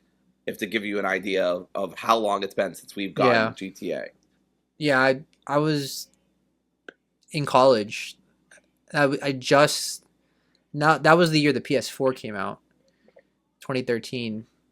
I remember that. Yeah, that was like my last big PS3 game. Yeah, so Grand Theft Auto, I grew up with it. I played all of them growing up. GTA 3, masterpiece. GTA San Andreas and Vice City, masterpiece. I mean, those games are legendary. I mean, what else is there to say? Right? We all know GTA. It's one of the biggest franchises in the world. All right. Let's get into the games without release dates. Now, these will go a little faster. We don't have to go full detail with all of them.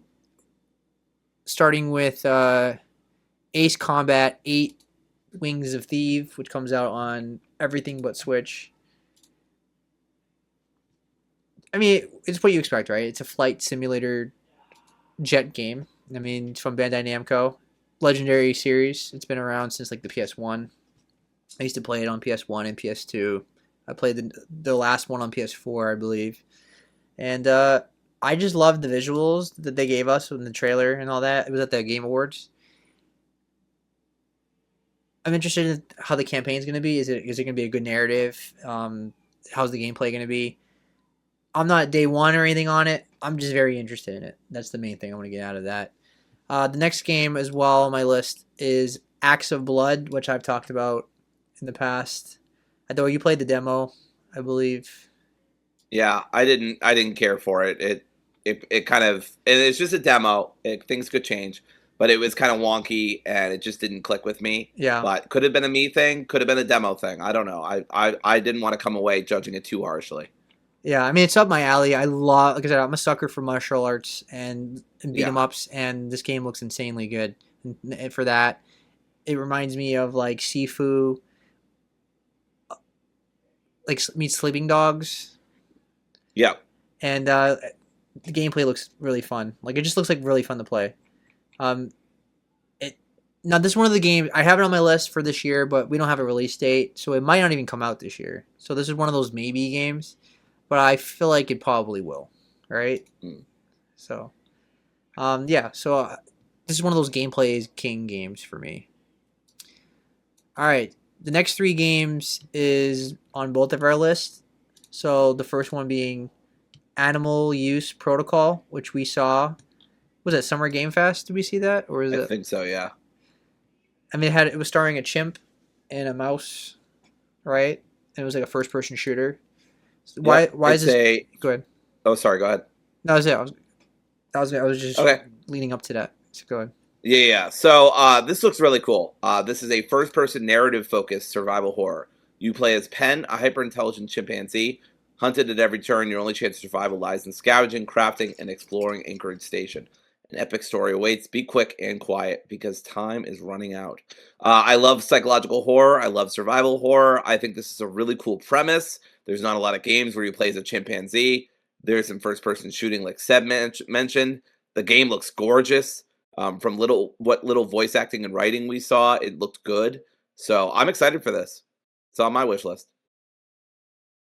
Yeah, everything you just said. I love survival horror. I love horror games. I love the idea of it. The atmosphere looks incredible. The visuals look really cool. Yeah, it just looks really fun to play. Like it's giving me oh, it's kind of like Doom 3 vibes maybe. Maybe a little bit like Half-Life with the gravity gun and all that. Half-Life 2. That was the vibes I was getting. Very interested in the world and the lore. Yeah, I'm probably day one on this one, depending on the reviews. So this is one of my most anticipated indie games. This is probably one of the most AAA indie games of the year as well, I would say, right? Yeah. All right, the next game that's on both our list is At Fate's End, which is on everything but Switch. I think when we both saw this game, we were really in love with the art style. Like that was the main thing about it, right? Yes. It looks so good to look at. I love the fantasy world of it. It says your skill tree is your family tree. So this whole the skill tree is literally based on your family tree, right? And it says it's from the Spiritfarer team, right? If you like that game, I think you. Yep. It's from Thunder Lotus. I think They made you Kim. You Thunder said Lotus you made good. such a good management game that even I played it and enjoyed it for like 20 to 40 hours, and they're 20 hours or something, and it's not even a genre I ever like. I love Spiritfarer. It's too long of a game. I never finished it. Kim did though; she loved it. But Kim and I played it together in the two-player co-op mode. I am so excited for this. I love Thunder Lotus as a development team. This looks so fucking sick. The design philosophy here is incredible.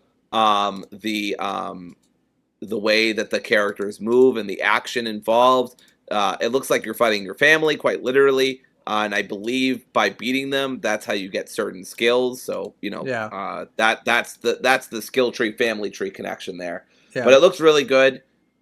It gives me. I don't know if anyone's gonna get this reference, but it gives me like thirsty sword lesbian vibes, which is a TTRPG that's kind of popular among the queer community. But it gives me those kind of vibes. Um, but obviously, you're fighting your family, so yeah, I don't know. It looks really cool. I forgot to actually add it to my wish list, so that's another reason we do these videos. But yeah, I'm very excited for this. Thunder Lotus makes great stuff.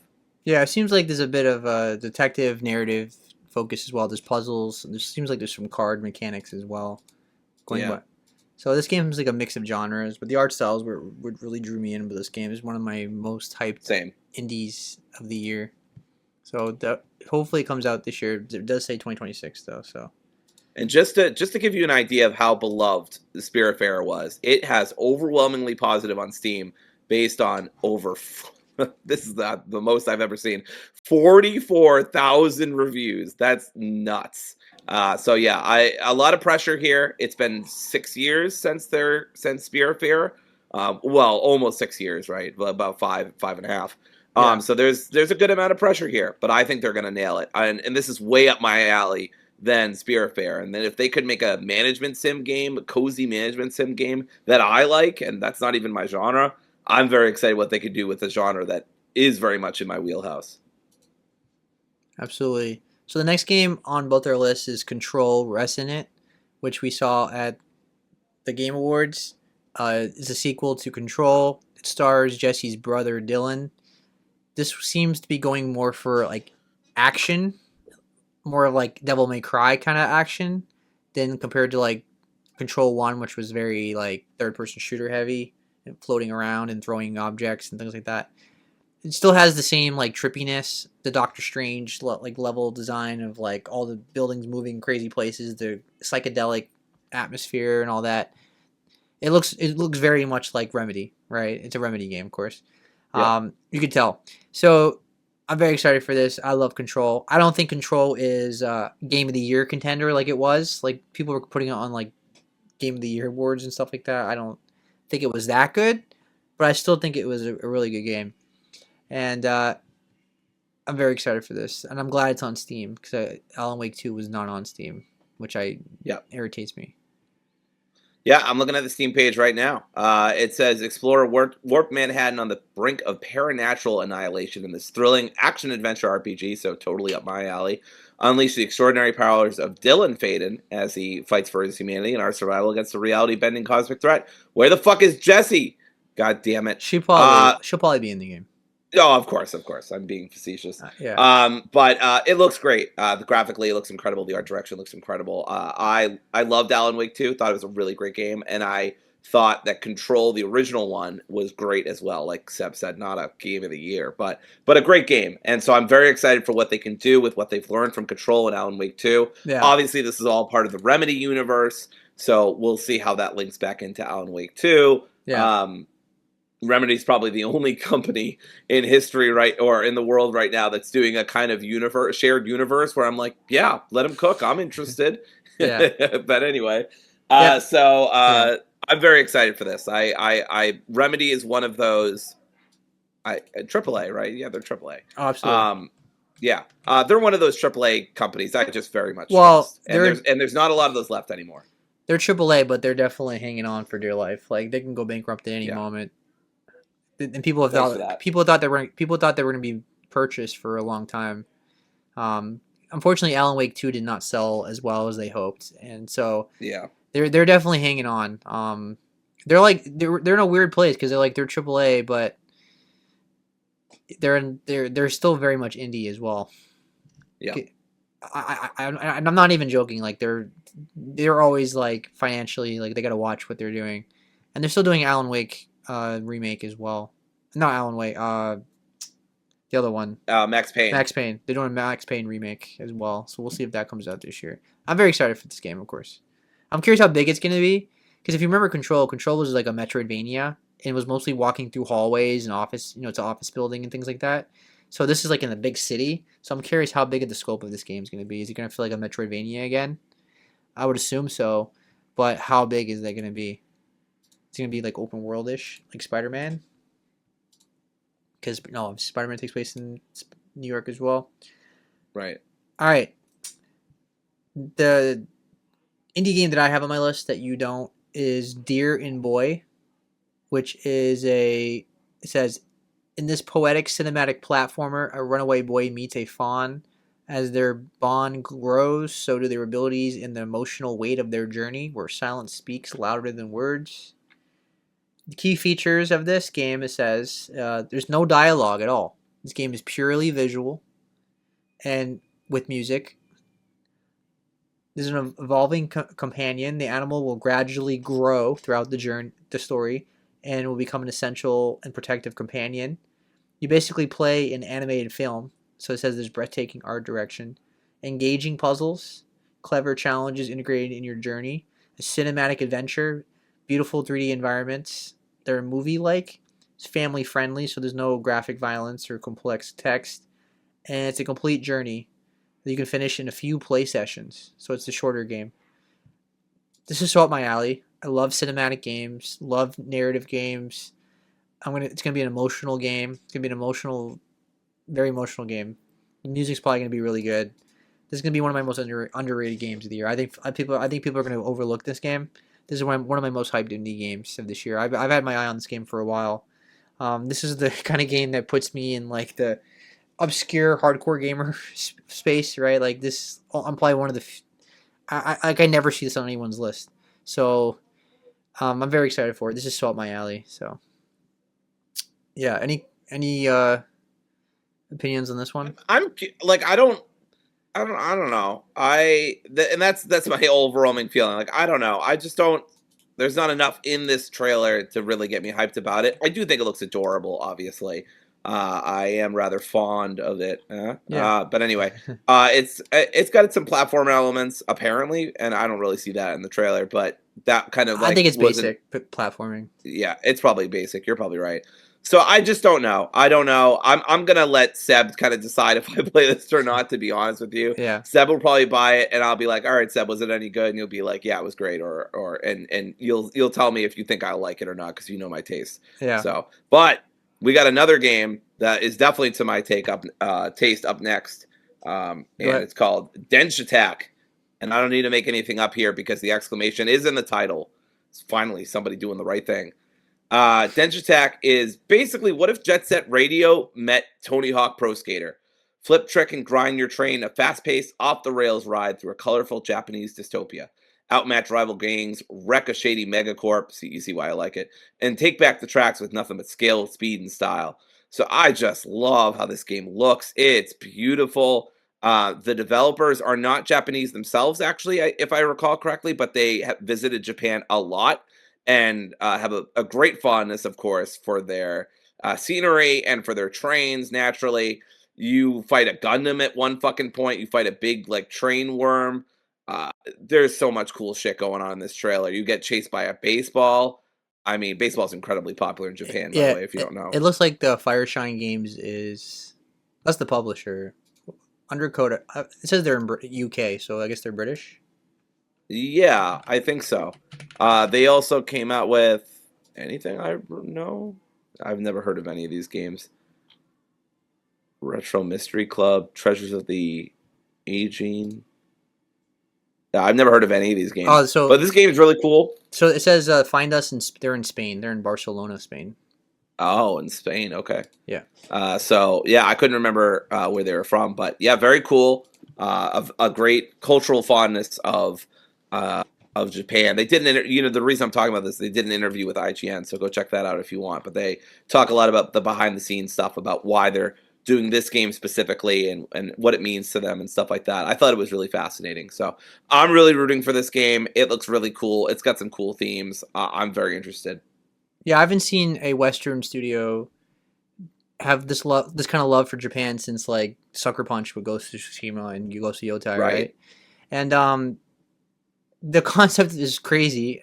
Like the concept is so Japanese that you would think it was a Japanese developer, right? Like it's Right, and that's what I presumed at first, but it's not. yeah, they're Spanish. So it says you can pull off stylish tricks with literally with a train. It says you build a reputation. It says you face off against a lineup of reimagined Japanese trains, and you gain the respective underground network of gangs and rebels, and turn rivals to allies as you master your skills. It says journey from the naive beginner to a seasoned pro as you strive to race the fastest train in existence and become a legendary Densha attacker. You're gonna battle a bunch of different bosses, and you get to explore like a really transformed Japan. It says travel from the countryside of Kyushu through the metropolises of Osaka, Tokyo, and more, now sealed under domes by Moraido. Venture I don't across know. Japan to the snowfields of Hokkaido and beyond. Each new region holds fresh challenges to beat and rules to break. Basically, you get to explore Japan, and like that's been transformed a bit, and race people. So the concept is really cool. So I'm definitely interested in this. This feels like a nice handheld game as well. Yep.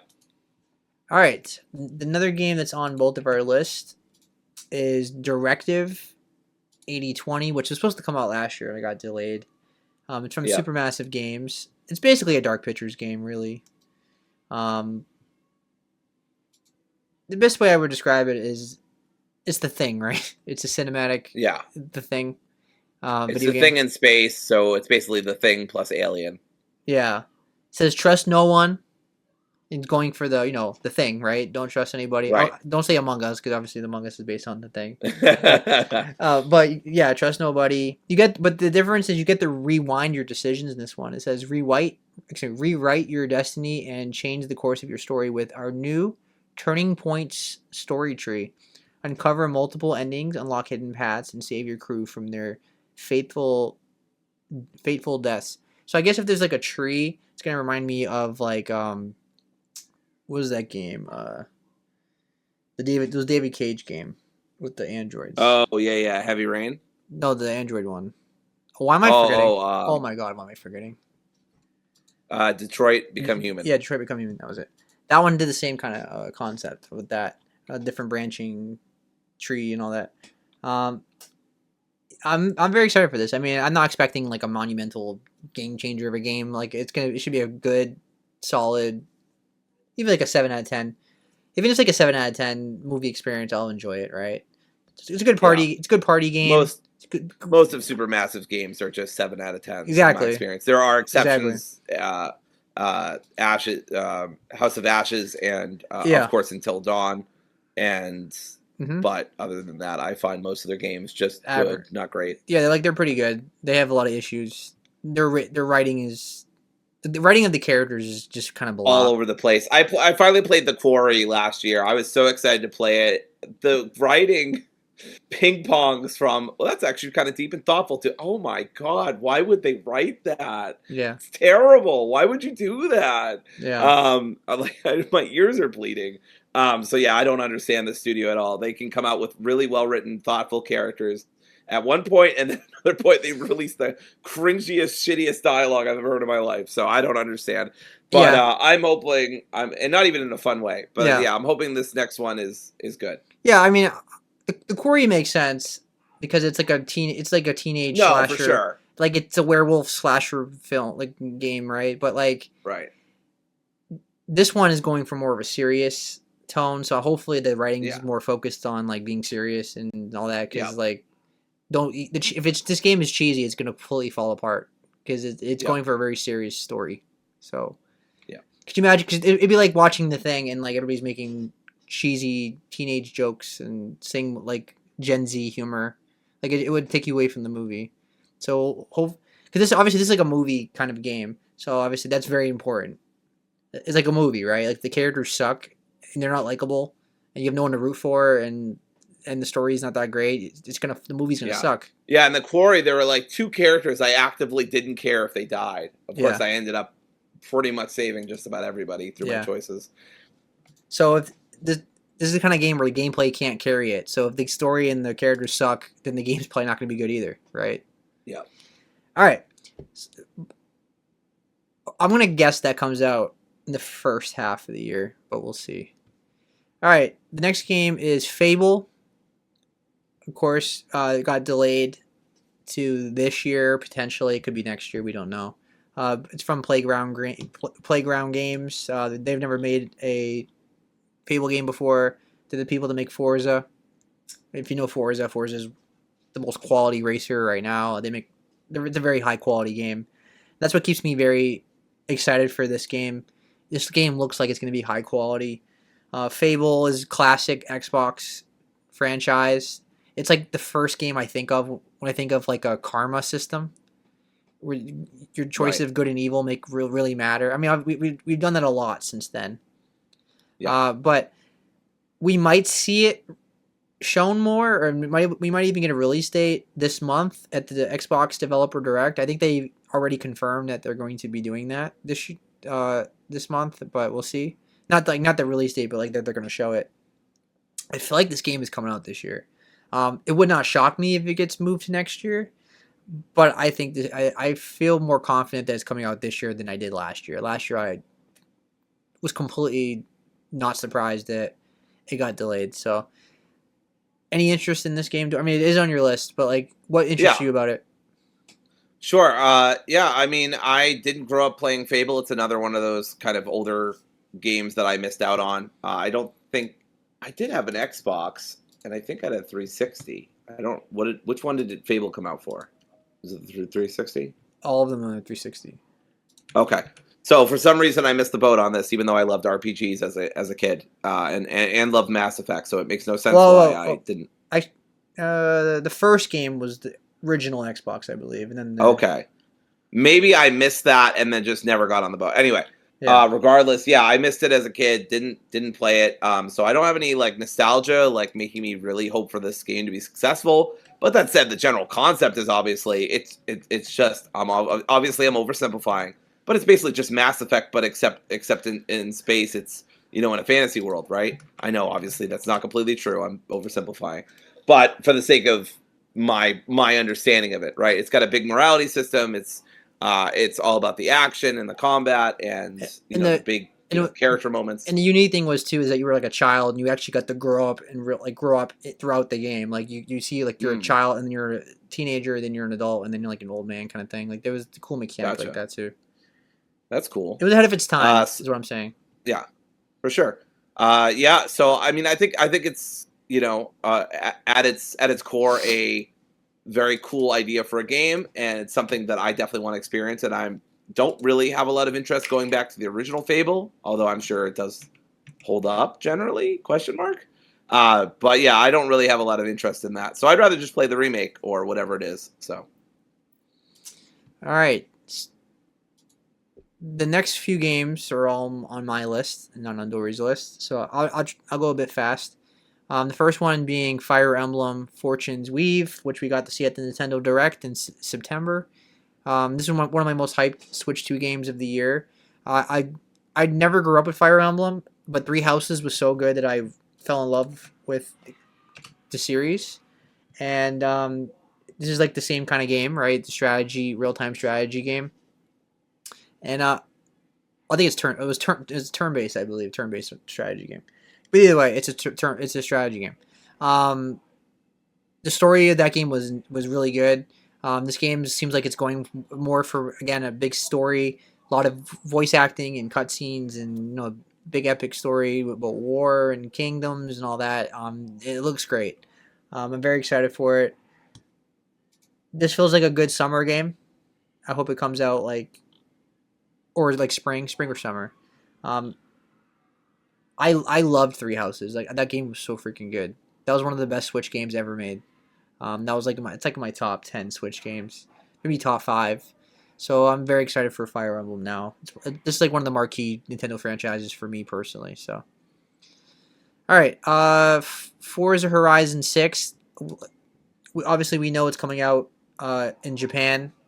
It takes place in Japan, so that was a cool concept as well. It's from Playground Games, which I already mentioned. They're doing Fable. It's potentially like they're gonna be this year's Obsidian, where they release two big games in the same year, right? Because they're doing Fable, and they're doing this Forza game.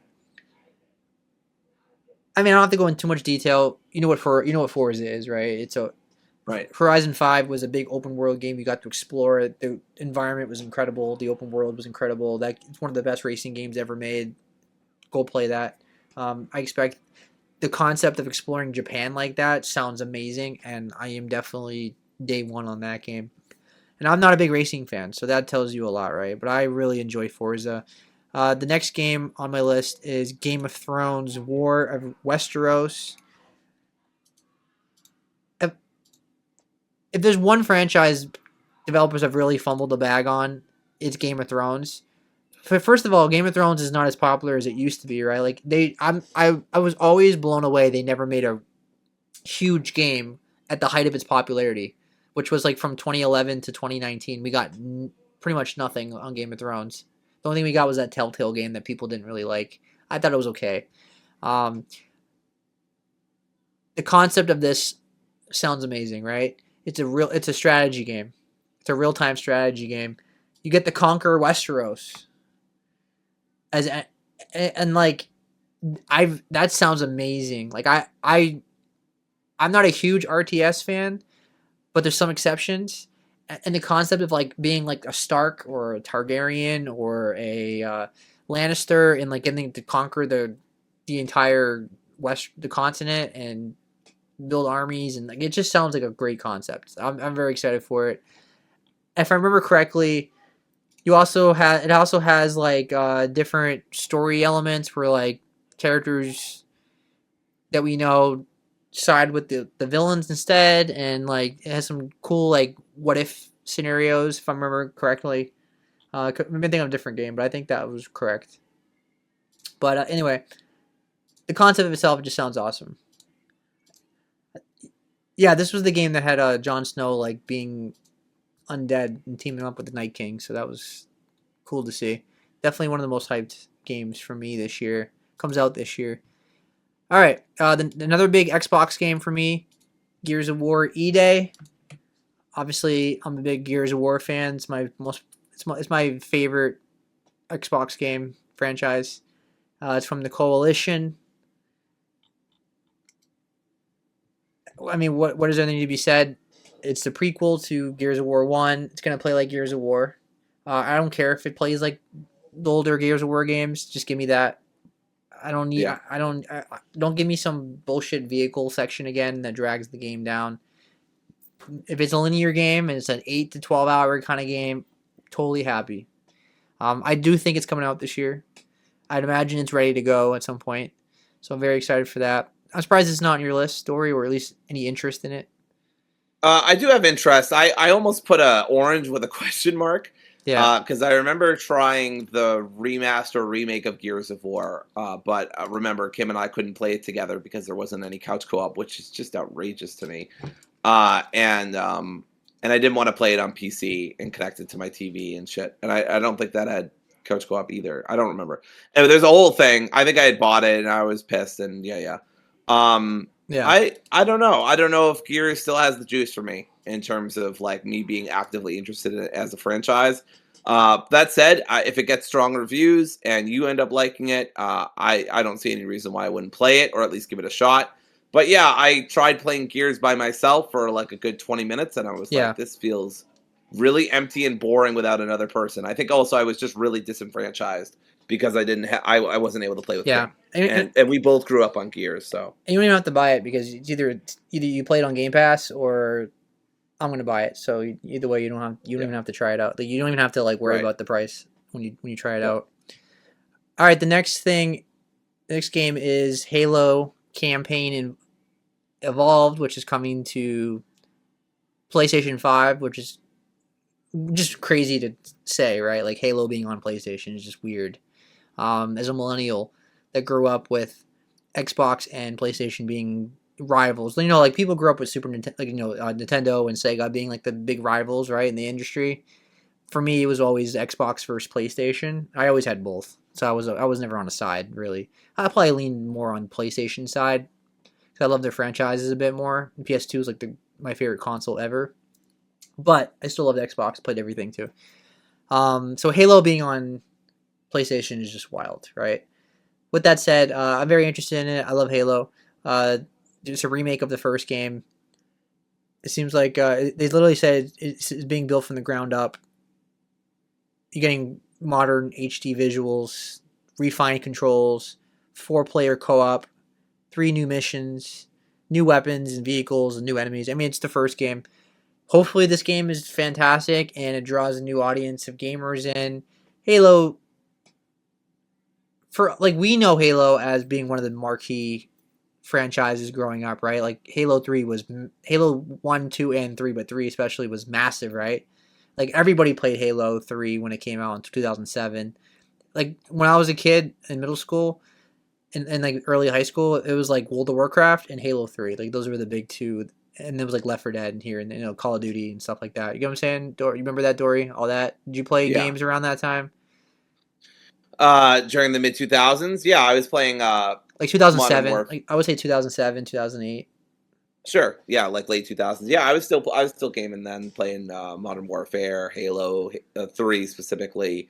I even played some of the Medal of Honor games back when those came out for the PlayStation.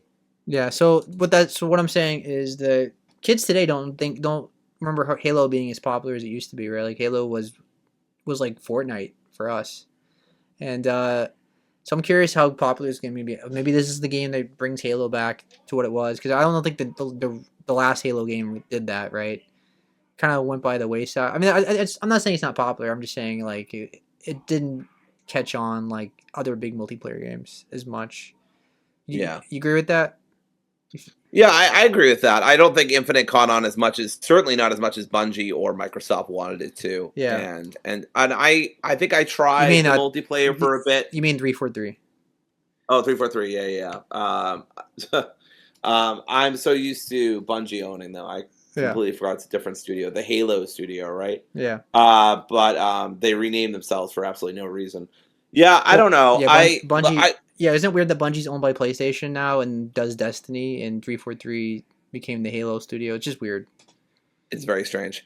Yeah, I my interest in this is it's not low, it's not nothing, but I'm very curious how it goes, and I don't know. I just don't know if I need to play Halo again. I'm not sure.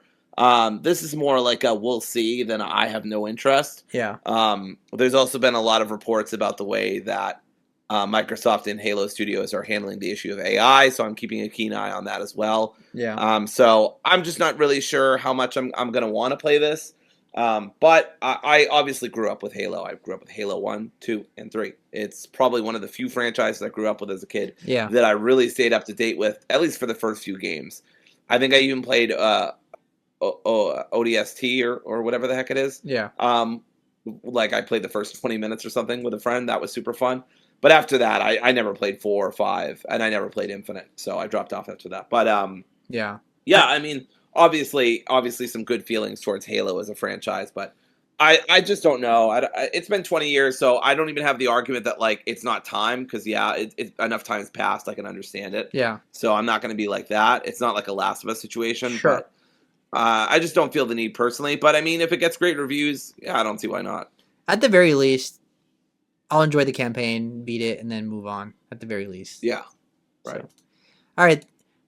So the next two games we both have on our list. The first one I've had my eye on for a long time, which is Holston. It's a psychological survival horror game set in an eerie, isolated 90s Polish town consumed by an ominous presence. You come looking for answers, but everyone seems possessed by something foul. Explore the festering town, interrogate locals, and fight ungodly manifestations to get to the truth. This game gives me massive Silent Hill vibes. I mean, the atmosphere in this game is insane. The pixel graphics are amazing to look at. I love the mix, the jumping between first person, third person, top down. It's mixing a bunch of genres together. Like that's what really stands out about this game. Like I've never seen a game do that. It's crazy how they pulled that off, and this is so up my alley. Like this is day one for me. This is one of my most hyped indie games for sure. Yeah. Why is this on your list?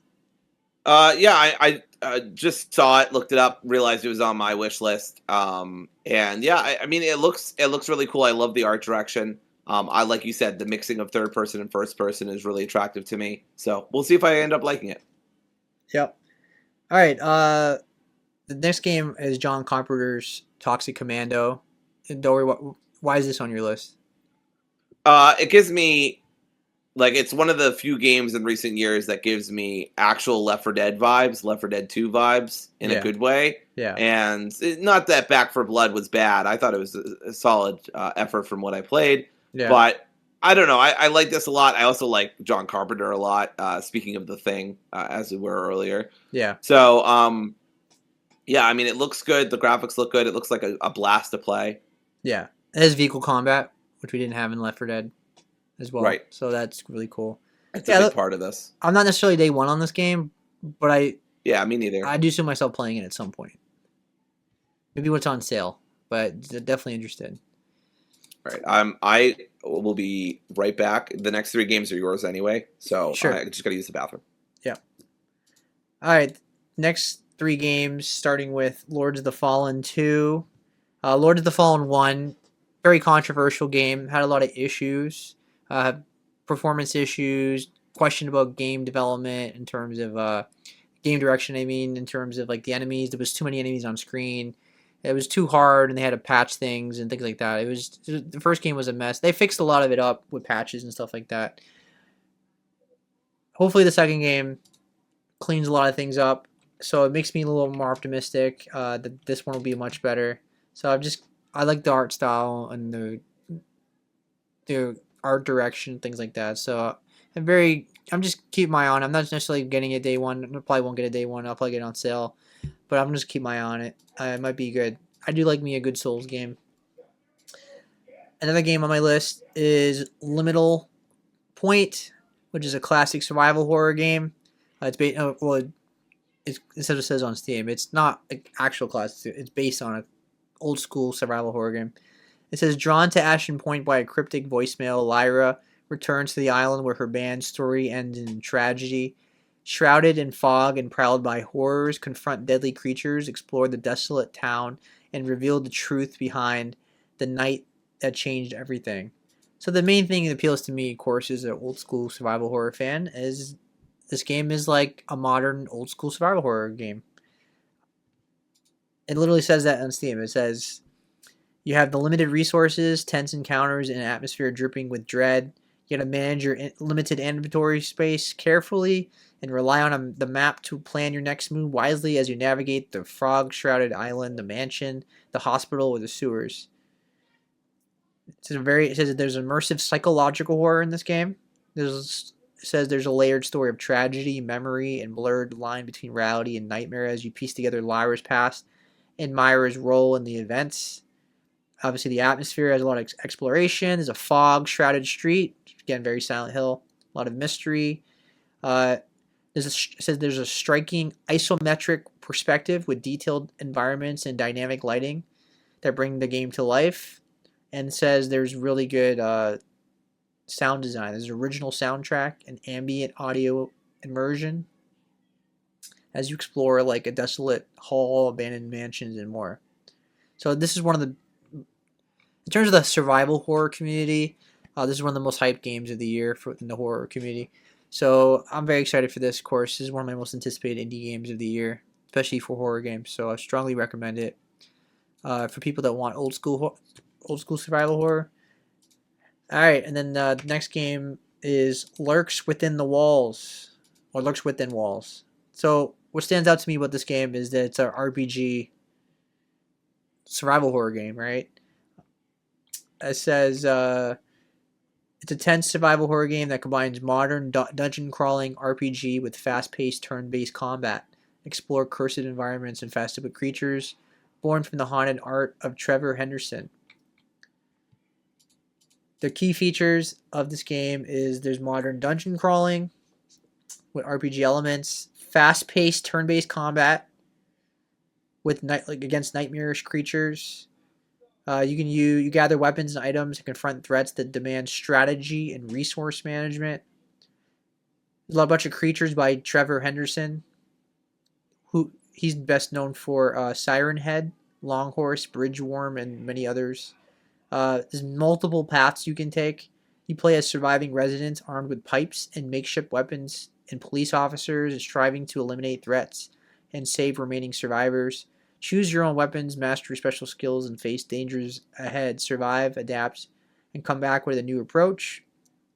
And it says inspired by horror classics. So I just love the concept of a survival horror game being mixed with an RPG. So turn-based RPG. It just looks really cool. So definitely keep my eye on it. Not saying I'm day one, but definitely interested. All right. The next game we both have on our list is Marvel 1943: Rise of Hydra. Just give me a little bit of a break, Dory. Why is this game on your list? You get to beat up Nazis.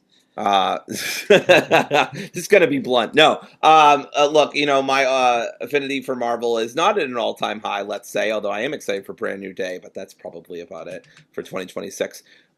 Look, seriously though, you do get to beat up Nazis as Captain America and as Black Panther, Black Panther's grandfather, who is still Black Panther. Yeah, I mean, from what little we saw, the graphics look good. It's designed by Amy I'm gonna forget her last name, but she worked on Henning, Uncharted. Amy Henning. Hennig, Henning, thank you. I knew it was with an H, and I was like, I'm gonna get it wrong. And she did a lot of good stuff there at Naughty Dog for a while before leaving to work with Skydance Studios. So yeah, it looks really impressive. Obviously, we haven't seen combat. Maybe it's not. It doesn't have the stuff. I don't know. But I love the central premise of Captain America teaming up with Black Panther to beat up Nazis in World War II. It pretty much sells me just on that alone because that's a fucking awesome concept. Yeah. Even Captain America and Black Panther in general teaming up would be really cool. Yeah. But you add the World War II aspect of it, I think it's even more awesome. Yeah. So and Amy Hennig has a great pedigree. So Yeah. I kind of trust her on this. Yeah, this is a huge year for Marvel in terms of games and movies. Yeah, we've got 3 Marvel games back to back to back we're about to talk about, by the way. Yeah, we got 3 games, and there's also the new Spider-Man movie coming out this year, and obviously Doomsday in December, which is like on Endgame's level of like hype. I think the Phase 5 or 4 or whatever it is of MCU is overhated. I think there's been plenty of good movies in the new phase. I think Twitter would make you think it's the worst thing ever. Like Fantastic Four last year was amazing. So I'm very excited for Marvel this year. Of course, we got Marvel 1943 first on the list. I mean, very excited with the visuals. Just looks like the visuals are like amazing, like just mind blowingly good. Like I still need to see some gameplay though. Like that's my thing. Is like the cinematics are insane. I'm like Yeah. there's no way the game's gonna look like this, right? Maybe if it's a linear like cinematic Hellblade kind of game, it can be like that. Is that what it's gonna be? Is it gonna be like an action beat 'em up kind of game? Like just we don't know. So I'm very curious how it's gonna play. I would assume that it's gonna be a third person action game. I can't see this being like some like cinematic narrative game where you make choices. I just don't see that. It's gotta be. I would assume it's an action game. So very excited though. I'm a Marvel fan. Of course I'm gonna buy it. Another game that's really hyped for me, Marvel Tokon Fighting Souls. This game looks insane. I'm so excited for this game. Dory doesn't play fighting games. I'm not like in esports or playing tournaments and things like that, but I enjoy me a good fighting game here and there. This is very exciting for me. We saw this at the State of Play. PlayStation's publishing it. It has that art style that I love, and like Dragon Ball Fighters, and like it looks so freaking good. I've watched so many. I watched people play the was it the beta or the demo or whatever it was, and it was insane. Like the animation's so fun. I love the character animations. Like their intros are insane. I just fun hearing them in Japanese as well. The gameplay looks incredible for like a fighting game, right? It's a 4v4 tag team fighter. It's from Arc System Works, like so you know what to expect from them. This is my favorite kind of fighting game. I just love that the visuals and the art style. In terms of like the pacing of the fight and things like that, I like these kind of games where you fight really fast and you can switch characters really fast, like that kind of fighting game. Like obviously Mortal Kombat and like Tekken play differently than that. Which I love those two as well. But I'm really excited for this game. This is one of the most hyped games for me this year. Yeah. And then of course the big one, I think the biggest Marvel game of the year is Marvel's Wolverine, which comes out exclusively to PS5. This is probably the one game I will buy on PS5 day one because I don't think I'm going to wait for this one. I'm too big of a Marvel fan. I'm too big of an Insomniac fan. I'm very excited for this. I mean, the gameplay looks awesome. Insomniac makes quality games. I think it's a safe bet. It's going to be a good game. I love that they didn't pull any punches and that it's completely rated R, gory, very violent game as Wolverine should be. Wolverine just translates to a fun game. I mean, we've had some quality Wolverine games over the years. Like even like the movie game for X-Men, even the movie game Origins was like pretty good. Like, I remember being better than the movie, something like that. Yeah. Um, I'm very excited for this. I mean, this is like top 10 most hyped game for me this year. Like this could be my top 10 list. Probably will be that kind of level of game. Yeah. I'm very excited. What about you? Yeah, I love Insomniac. I love Wolverine. I think he's probably not my favorite X Men, but I mean, he's got to be up there. I really was moved by everything I saw in the trailer. Like Seb said, I'm really glad they're not holding back on the gore because that's super important for being Wolverine, Yeah, for obvious reasons. This just looks exciting. Insomniac has a great track record. They've made some of my favorite superhero games of all time, not to mention my favorite like PlayStation games of all time. yeah, So yeah, this is probably like my number 3 for like most hyped, with James Bond being number 4. yeah, These are some of my most hyped games, and yeah, Marvel's Wolverine day one. Unless something goes amazingly wrong on day one. yeah. Absolutely. All right, one of my most hyped games, my most hyped indie games of the year is Mixtape. This is a definition of a Dory game. Uh, Yep. so what is it? Well, so what it is it says on their last night together, three friends embark on one final adventure.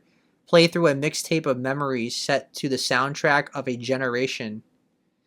En route to their final party together, a perfectly curated playlist draws three friends into a dreamlike reenactment of their formative memories.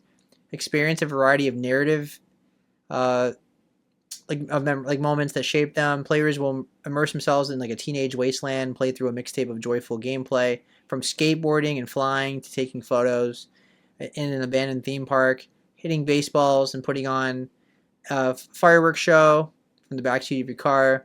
It is the greatest hits of the teenage experience, from the first kiss to the last dance.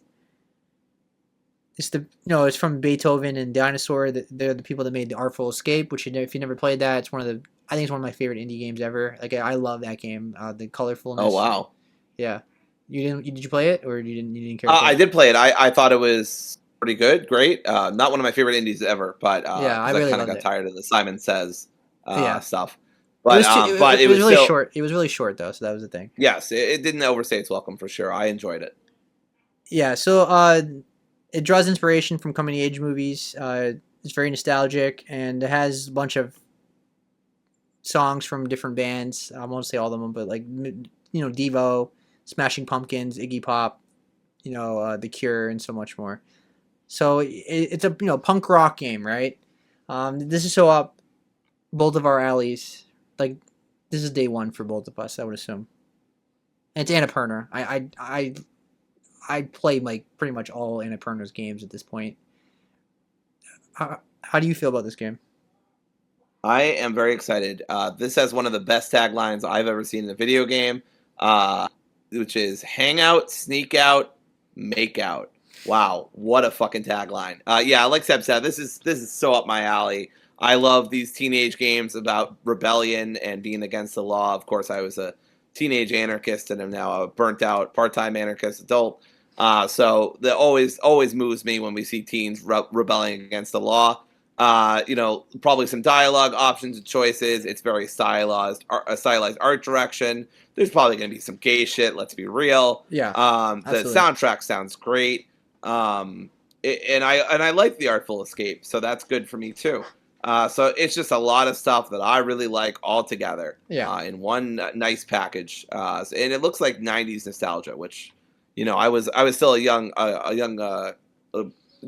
person during that. yeah, But I still have fond memories of the late '90s, yeah. early It's 2000s. coming up to some. I'm still waiting for the 2000s nostalgic game. We keep getting 80s and Yeah, 90s.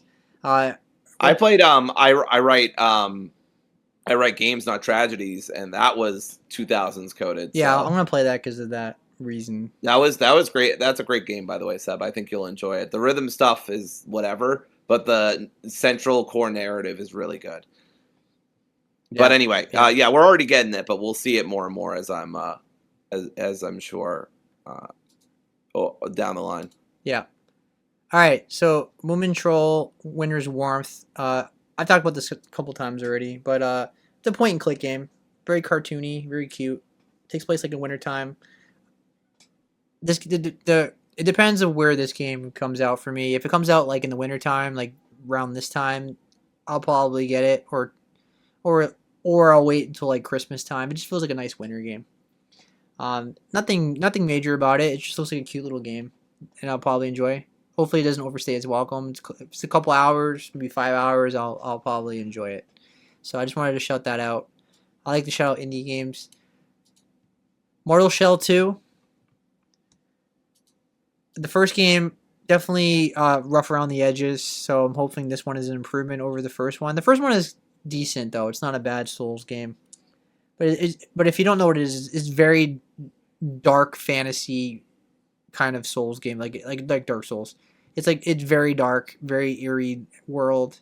It's very the difference I see from this game is that like there's guns now. You can shoot people with like crossbows and machine guns. So that's cool. Um, yeah. What stood out to me is the art style. We saw this at the I think it was the Summer Game Fest. It was at Akil it was at Jeff's show at one of the Jeff shows, and like Yeah. people were like, "What the heck is this?" And I was like, "Oh, it's Mortal Shell 2." This seems like a huge step up from the first game, so hopefully, it's much better. All right, another game that's coming out is Neverway, which you don't have on your list, which is surprising. But I mean, it's got some elements I'm just not sure about. I've always been. It is on my wish list though, but yeah, I don't know. It's got some like crafting cozy elements that I don't know I like, but then yeah, there's another side to it that's more like dungeon crawly, and I do like that sometimes, but other times I don't. So I don't know. I do love the art direction, and the music sounds great. So it's not like I have no interest. It's yeah. just I'm not sure. Yeah, I'm usually not a fan of like these farming simulator kind of games either. So like I like every genre. Like there's always an exception to every genre that I don't like. So this might be my one exception that I think the one farm simulator game I play this year. But I'm definitely interested in it mainly because the psychological horror and the atmosphere Right. and the role playing and all that. So that if the story's good and things like that, I'll probably get it. So this is definitely one of the most hyped indie games. I see this on a lot of lists. When people Yeah, say, it's got over 300,000 wish lists as of November 13th. yeah, so there you go. All right, No Law, which we saw at the Game Awards. The law. So big thing is it's a cyberpunk game. It's an open world cyberpunk game. Cyberpunk's probably bigger than it's ever been. Cyberpunk 2077 has been a huge game for that genre, obviously. So the main thing is there's a rich story. It's first person shooter. It's cyber noir, which is probably what appeals to Dory a lot, I would assume. Yep. Um, it says even in a city of no laws, actions still have consequences. Throughout the journey as Harker, you will come across plenty of colorful characters, friends and foes. Whether you decide to help a friend in need or flatline some mouth-breathing alley rat, your choices will leave a mark. Play through multiple times to uncover alternate paths and new outcomes. So this is a very choice-based game. And you get to explore. This is a cliff overlooking the sea is Port Desire. So you get to explore a city, an industrial cyber grunge city that's lush with greenery and overflowing personalities. A hub of import and export where people from all walks of life flock to experience their wildest dreams. There's a playground for tactical stealth and hard-hitting first-person shooter action. And basically, the main thing about this game is you can play any way you want. That's like this game is freedom. Like that I would say that's the theme of this game is freedom. You can play the game however you want, which is the appeal of Cyberpunk 2077 as well. Yeah, like basically this is a smaller version of Cyberpunk, right? I mean, I don't want to like Right. compare everything to Cyberpunk, but it really is very similar. First person, it's AAA looking. It's it's choice based. It's like that's how Cyberpunk is. So, what about this game interests you, Dory? Yeah, I mean the noir elements, like you said before. Of course, it's got Yeah, the RPG, it's got the action, first person shooter. I just really like the setting. I like the art direction behind it. It looks really intense and visceral and exciting. So yeah, I'm pretty excited about this one. It looks good. Open world doesn't always click for me, but I think I could get behind this. I'm actually going to try Cyberpunk for the first time this year. And I do think it's very funny that it says all you want now is peace, but in a city of no laws, what you want isn't always get what you get, which is funny because in a city of laws, what you want isn't always what you get is true there too. But anyway, the trailer really impressed me, so I think that overall it's a game I'm definitely looking forward to, and am cautiously optimistic it'll be awesome.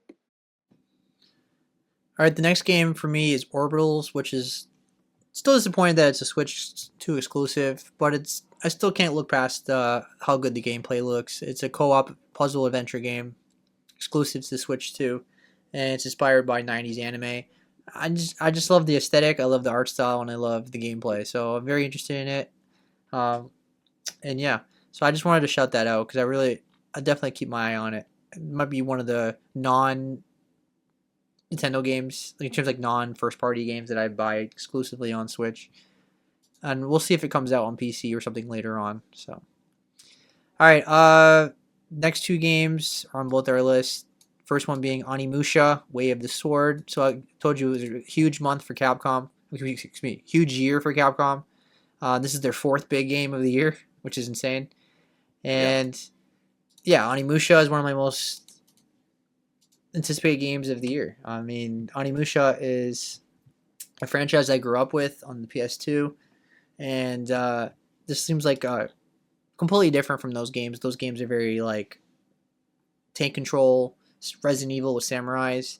This is more of like action, adventure, big cinematic battles and things like that. You know, I'm excited for this game for the same reason I'm excited for what do you call it? Phantom Blade. Like it's a very similar game. So yeah, I love samurais. I love Capcom, Onimusha. I mean, very excited. What about you? Yeah, I mean, my excitement isn't quite as much as Seb's, but I think the game looks really good. It's not a Dark Souls game, which I had to be corrected on. Oh no, It's no. more classic hack and slash. I didn't grow up with them, so I had no idea. But it's more of a classic hack and slash. Got some difficulty, but that's not the point of the game. It's very goofy. We'll see. I this is a we'll see game. I'm Yeah. not hyped for it, but I'm not hyped for it. I think it looks good. It looks fun. So if it gets good reviews and Seb's like, oh, I think you'll like this, then I'll give it a shot for sure.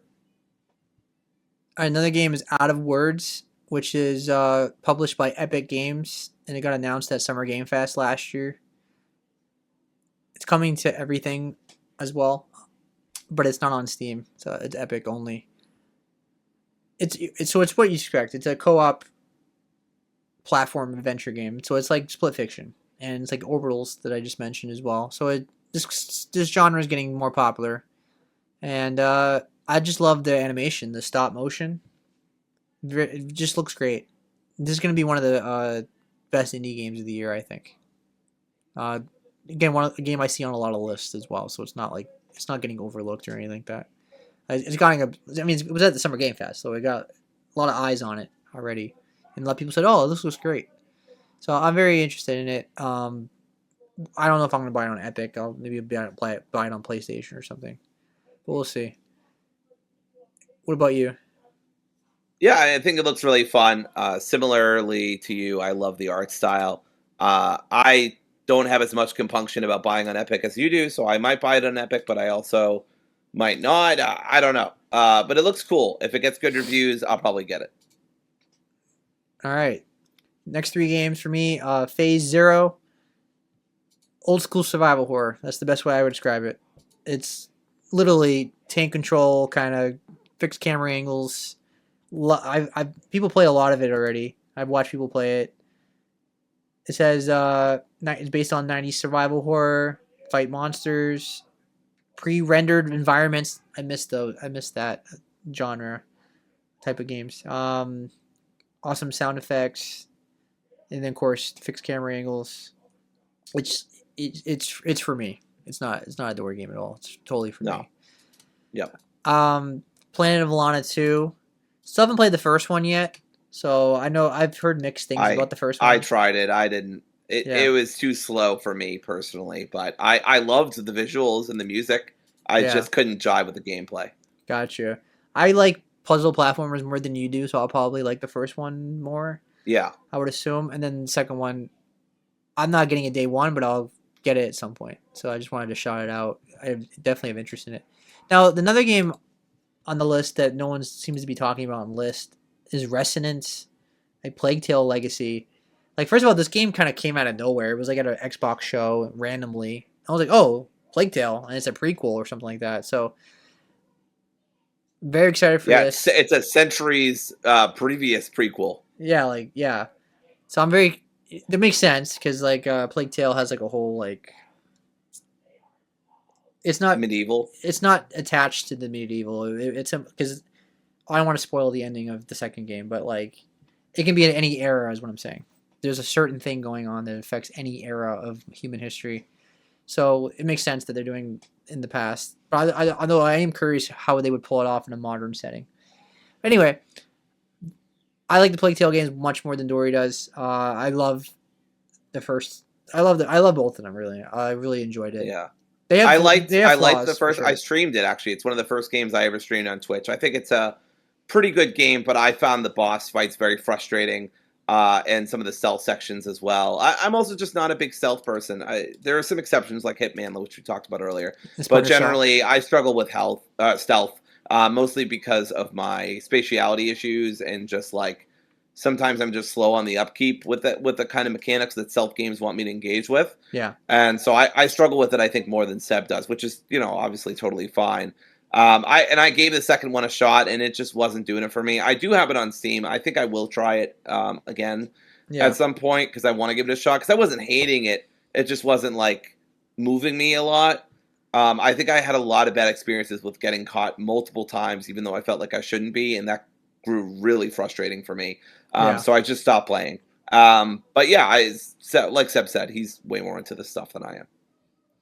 All right, the next game that is on both our lists is Sacrifier. This is one of my most anticipated indie games of the year, and it comes out now. This is the one we actually know this is coming out in Q1 of this year, so it says that on Steam. So Right. either from now until April. So Sacrifier is a upcoming RPG. It's inspired by 90s RPGs. It has a dynamic, real-time, turn-based gameplay that is challenging. It says both challenging and satisfying. You fight along companions, choose from multiple weapons, and string attacks together to create elaborate combos. You can see that in the gameplay. It's very elaborate combos. The gameplay is definitely unique from this genre. There's moral complexity. It says it's an original story that respects and subverts the standard RPG tropes. So although you'll feel right at home with our cast of characters, you'll never know what to expect next. It says Fate of Two Worlds, travel between the sprawling subterranean city of Anatok and the paradise of Erebus in a well-developed game universe which includes elements of both fantasy and science fiction. Uh, Again, elaborate gameplay systems. So there's diverse combat disciplines, craft weapons, solve puzzles, and tackle imaginative dungeons. And it says a brand new soundtrack composed by G4F and legendary Moto. I don't know. I don't know how to pronounce his name, but Sakuraba. And then, yeah, so it has professional voice acting and music, just to keep it simple. Very excited for this. What about you, Dory? Yeah, I mean, at first it was kind of funny. I kind of was rebuffed, I guess, so to speak, from the game because I was like, I don't really know that I want to be a priest that has to defend the gods or whatever. But as I watched more gameplay, I was like, this looks really cool. I love the art style, which I always did. The music seems top tier. The tough moral choices, and it says that you need to struggles to keep his faith. So it seems like there's going to be some inner conflict there, which I like. Yeah, it just really looks good, and so I'm excited to check this out when it comes out. Yeah, I apologize for my camera getting blurry. I don't know why it's doing that. But another game that we have both on our list is Spine. This is Gunfu. So why is this on your list, Dory? Yeah, I've been interested in Spine for a while now. This is a martial arts focused, gunplay kind of game. It's got really interesting traversal mixed with kung fu, mixed with some parkour. Steam says that Spine is a single-player action game about close quarters gunfights with the aesthetics of gun fu movies. step into the stunning cyberpunk, which I also like cyberpunk, with rebellious street artist Redline and her sentient combat implant Spine as they defy the autocratic AI regime. Oh boy, good thing that's not timely. In search of Redline's captured brother. So it looks really cool. We've seen a little bit of gameplay. I was impressed. Kind of gave me Daredevil vibes in a way in terms of the combat that she's doing. So Yeah. I really like it. Yeah, this is one of those gameplay is king games. I don't need the story to be amazing. The gameplay is fun. I'm day one. Like that's pretty much it for me. Correct. The gameplay just looks awesome. All right, Star Wars Galactic Racer. I'm very excited for this game. It's been a long time since we had a good racing Star Wars game, and it's not a pure like pod racing game. It has different vehicles and everything. But I'm just excited that Star Wars is not exclusive to EA anymore. Because I didn't like that one company got to make Star Wars games and no one else. Because back in the day when I was a kid on Blockbuster and stuff, there was so many Star Wars games everywhere, right? Like everybody got to make their own games, and there's some Yep. good ones, a lot of good ones, and some bad ones too. But I rather have the diversity of like that. So I'm excited for this. So it says it takes place in the lawless outer rim of Star Wars. This takes place after the Empire has been defeated, so during the New Republic era. It says a galactic league is born, an unsanctioned racing circuit where syndicates sponsor pilots, fortunes are won and lost in seconds, and only the bold survive. So there's no force, no prophecy, just skill, strategy, and the will to rise. So yeah, you basically you're racing, right? In the outer rim, you get to build your customize your craft. You get to battle rivals in multiple game modes, and you climb ranks to earn rewards.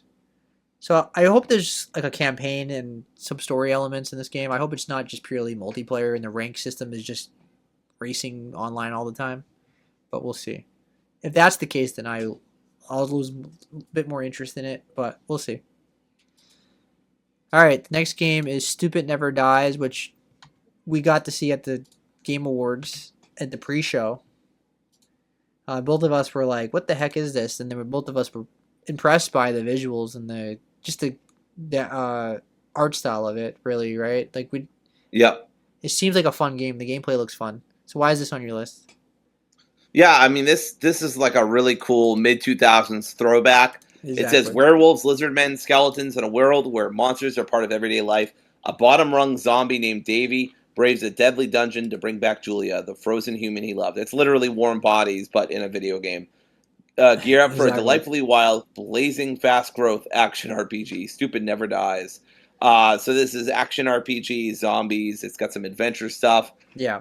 It's got a lot of pop punk in the soundtrack, which I really like. Yep.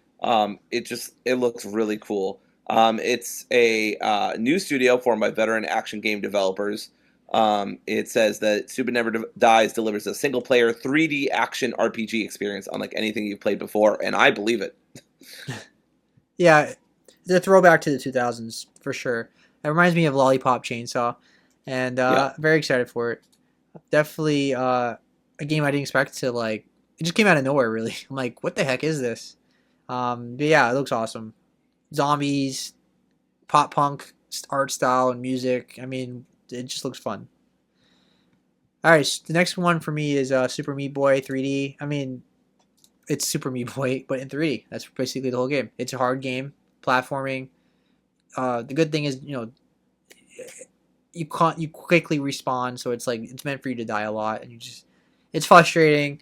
I'm just really curious how it's gonna play in 3D. I'm like that's my main thing. So I'll keep an eye on that one. The next game is Blood of Dawnwalker, which we both have on our list. Not a game I see on list a lot for this year for some reason. I guess it's because like we don't know what's coming out this year. We're just assuming it's coming out this year. So this is one of those maybes. But it's from Bandai Namco. It's from Rebel Wolves, who are like former Witcher devs. It looks like Witcher. Like we said that before. Yeah, it looks like it's Witcher just with vampires. Exactly. And the Witcher which isn't a bad thing. And the Witcher has vampires too, which is funny. Oh yeah, that's true.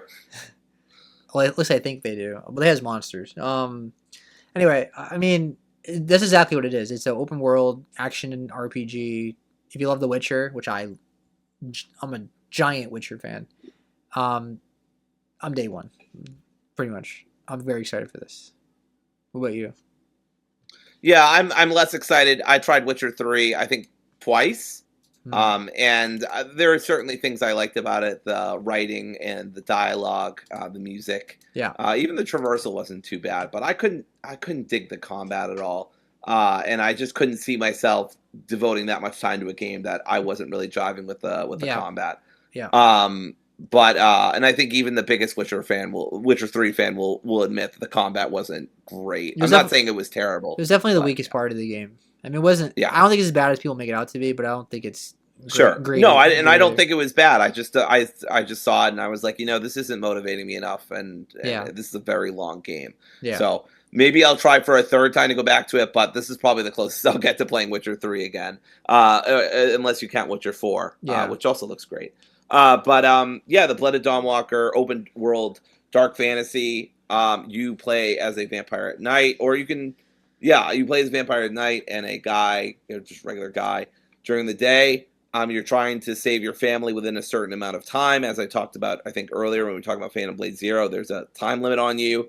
So you have in-game like 30 days or something to explore the whole place. And so I don't think it's going to be it's not going to be like The Witcher, right? Obviously Rebel Moons is not as big as CD Projekt Red, but so it's not going to be that length, I don't think. But, even if 30 days takes like 2 hours each or some shit, right? Yeah. It would This be a is. 60-hour game. Yeah, I'm gonna assume this game is at least 50 to 60 hours long. Yeah. But with The Witcher's, like, I think you can play that game for hundreds of hours. So it's, Even that game you can beat yeah. way less than that. So, okay. So maybe it's similar. I don't know. Yeah. I'm out of my element, Donnie. But Still a long regardless, game, yeah. they're both. This is probably going to be a long game. That was a long game. Whatever. Yeah. So, it looks fun. I don't think the combat looks that great. Yeah. But the story and visuals and aesthetic looks really awesome. And I don't think the combat looks bad. It's just not what these guys are really good at. Yeah. But I've seen enough gameplay demos to be like, you know what? I think I could deal with that. I think it's acceptable enough that I Right. would, But we'll see. This is a wait and see for me. I mean, I think you're day one, so I don't really need to worry too much. But I'm not as hyped as Seb, but I am interested. Although, with that said, of all the games on this list, I think this is the most likely to be moved to 2027. I agree. I lean on it being not coming out this year. All right. The next game is the Dusk Bloods, which is exclusive to Nintendo Switch 2. It's a From Software game that's exclusive to the Switch 2. We don't know. We haven't got anything about it since it got revealed at the Nintendo Direct. But it's like Bloodborne. Like it's like dark fantasy, vampire-like creatures known as Bloodsworn.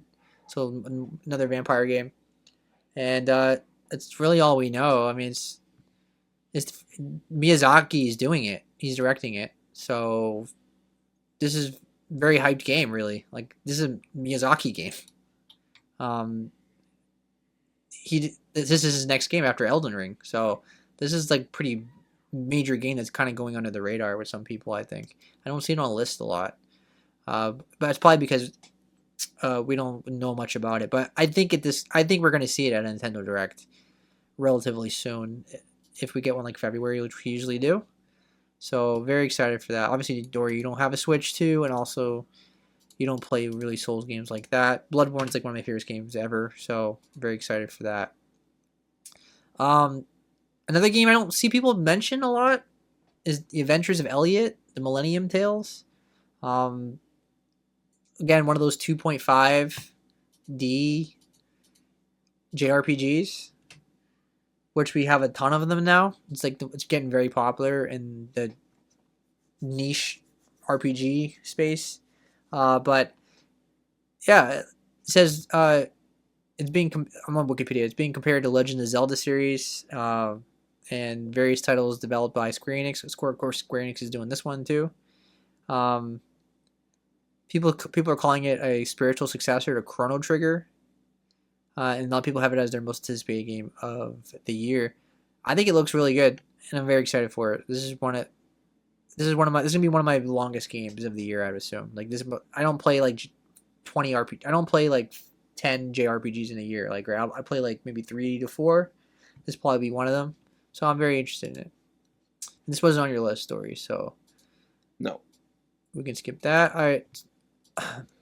All right, we're almost done. Seb, I got a few words for you on this one for Tides of Annihilation. Game of the year. You know why? 2 words.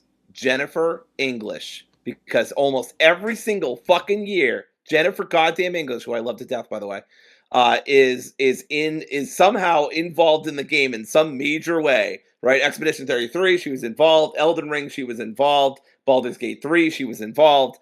I don't Game of the know. year, right? You heard it first. Game of the year. I'm just saying, hey, look, I called it that Expedition 33 was going to be incredible. So I'm just saying this game looks really good too. I'm not saying it looks Expedition level, but it does look very good. Tides of Annihilation is a fantasy action adventure inspired by Arthurian legend, according to the Steam store page. Uncover the mystery of an otherworldly invasion in a shattered modern London, unleashing hordes of enemies. As Gwendolyn, fight alongside spectral knights to save your family and piece a broken world back together. So not only is Jennifer English, by the way, voicing, I believe, the main character or one of the main characters, the antagonist is her girlfriend, who is also a voice actor, and they both have swords. Have I mentioned thirsty sword lesbians yet in this podcast? Anyway, they both have said it's very fun to do this with each other, so good for them. Yeah, this is just. I almost said this is very cute. That's very cute, but this game just looks great. It's got that AAA feel to it. The combat looks incredible. The bosses look super fun. I have no idea how tough this is going to be. Maybe it's all for show. Maybe the combat looks nothing like the trailers we've gotten. But damn, am I excited! This looks really good. Maybe This it's is probably Maybelline. like maybe it's Maybelline. This looks like a number 5 in terms of like my most hype, just because like it's kind of an unproven studio. It's by Eclipse Glow Games, and this is their first game. But I mean, it's got Jennifer English, Yeah. so I don't know. I'm just saying it could be another Expedition 33 situation, Yeah. but I don't know. Obviously, we don't know for sure. But I love, in all seriousness, I love the mix of Arthurian legend, which I already think is super cool, mixed in with London, like a modern London that's dystopian, right? I think that's just such a cool mix of aesthetics. I think all the gameplay I've seen looks really cool. It doesn't look like it's just going to be carried by gameplay. It looks like it's also going to be have an in-depth story. So it looks like the story is going to be there too.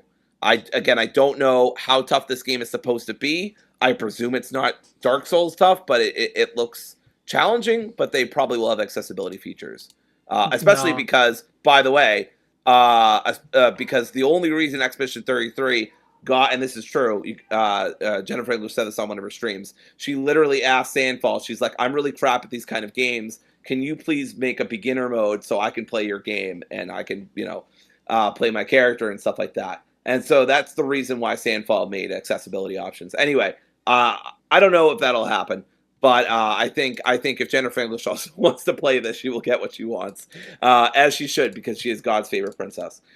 So yeah, I don't know. I've spoken enough about this. Seb, why are you excited about it? The gameplay looks really fun, and there's some frame rate issues I've seen. Like Yeah, you need a high end PC to play this game, because that thing was chugging at some points in the Xbox show. But overall, the gameplay looks really awesome. The visuals look incredible. Like the story, if the story is passable, then we have a game of the year contender on it possibly. So we'll yeah, see. I just need to see like well I see enough gameplay. It's just more about like I just need to see reviews. That's really what it comes down to. yeah, I'm curious how it's gonna get reviewed. But yeah, it definitely looks really good. yeah. Definitely on my list. Like my it's not in my top 10, but it's like definitely in like my top 15. All right. Tomb Raider Legacy of Atlantis. Also on my list. Very excited for it. It's a remake of the first game. This game got dropped randomly. Like, oh, we're not making just one game. We're making 2 of them. And this is the second one that they announced. And yeah, it's full on remake of the first game. Uh, it's what you expect from Tomb Raider. It's like obviously they went back to old school Lara Croft, so they made her a lot more sexy and a lot more focus on the. They made her a lot. They made her a lot more sexy. Is what I'm saying. Like they made her. That's kind of like old school Lara Croft, and also the way the animation was and the puzzle solving and the way she was like climbing on the platforms was very old school as well. Like she's doing a handstand unnecessary. Like you know what I mean. Like Yep. it felt like a PS1 game with the like a coat or a modern coat of paint. But Right. I'm very excited for it. I mean, I love Tomb Raider. Uh, I don't care how I don't get into the whole conversation about all that with the visuals and how she should look. And I thought the new trilogy was totally fine, and I thought the old trilogy was totally fine. Yeah, she's a sex icon in video games, of course, and Amazon. Yeah, Amazon's definitely marketing it that way. Like, there's some they put her in some skimpy outfits in the marketing on purpose, that kind of stuff. But that doesn't really apply to me with the game. Like, I don't think that's gonna affect the game unless it's like way in your face. Like all they do is like over sexualize her. But I don't think they're gonna do that. I think this game is just gonna be Yeah. a puzzle solving adventure game. So Yeah. that's really my opinion on it. Really, I don't. Yeah. I'm I mean, fine either I way. have some critical thoughts. I mean, ultimately sex sells, but I don't know how much we should be leaning into that when at this point Laura should have more to her character than that. And if she does, then great. Like in Stellar Blade, like for all the stuff you could criticize about the outfits and stuff, Eve herself is never sexualized. She's never made to be an object. She's her own person. I'm not saying she's an incredible character because she's not, but she's written fine enough. It's not about her body. No one sexualizes her. No one. There's nothing going. It's a metatextual thing. The costumes are like a metatextual thing, but her as a character, there's no like close-ups on her or anything like that.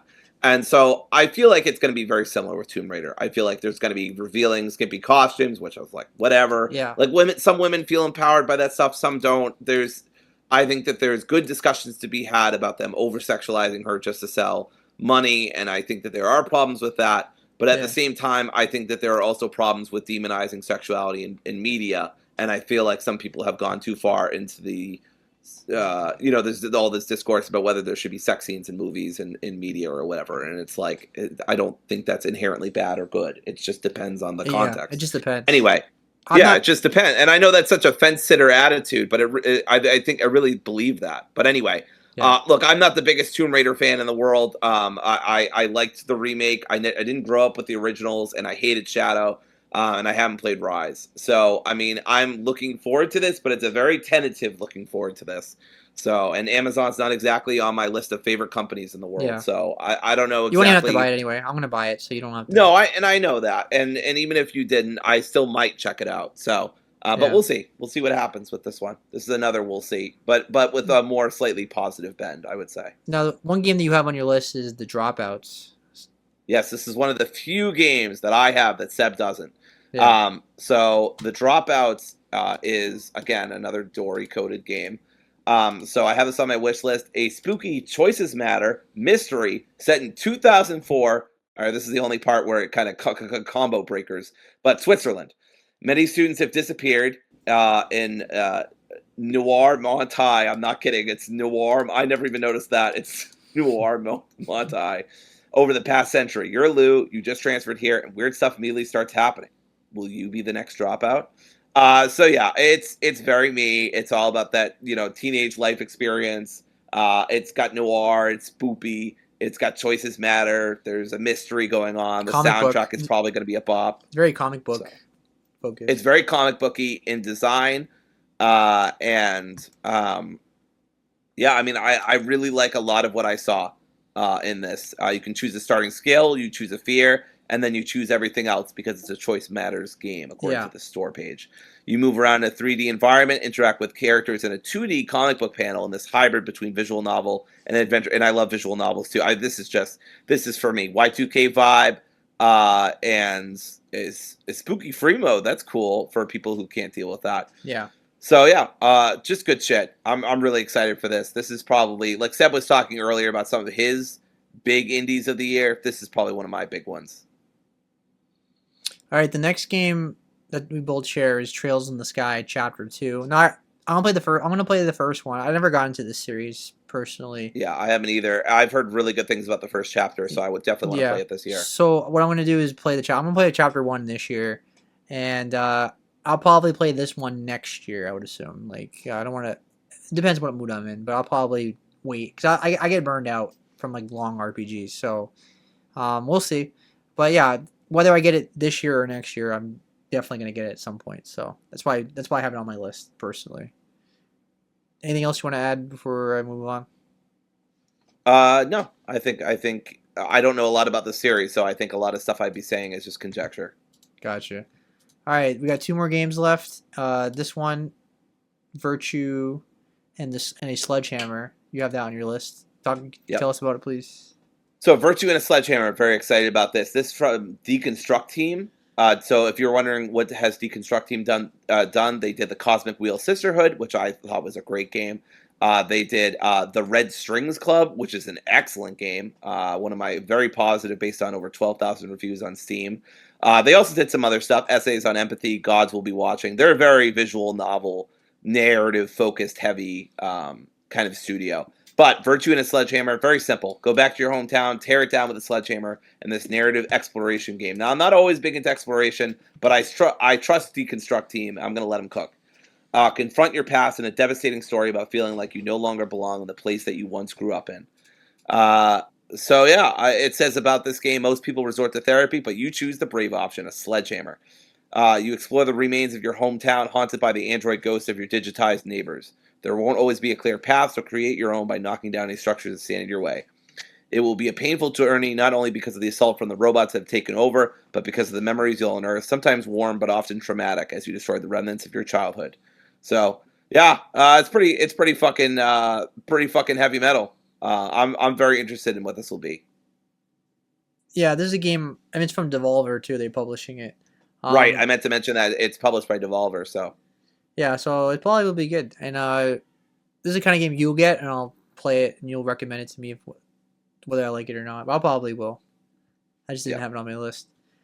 All right, last game on our list, or my list, is Yoshi and the Mysterious Book, which we know was coming out Q1 or Q2. I want to guess Q1, but we'll see. So it's a side-scrolling platform game set primarily in a living encyclopedia.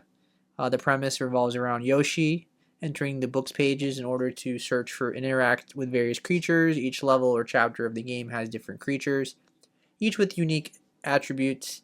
When Yoshi finds a creature, he can utilize its traits and abilities to solve puzzles and traverse levels.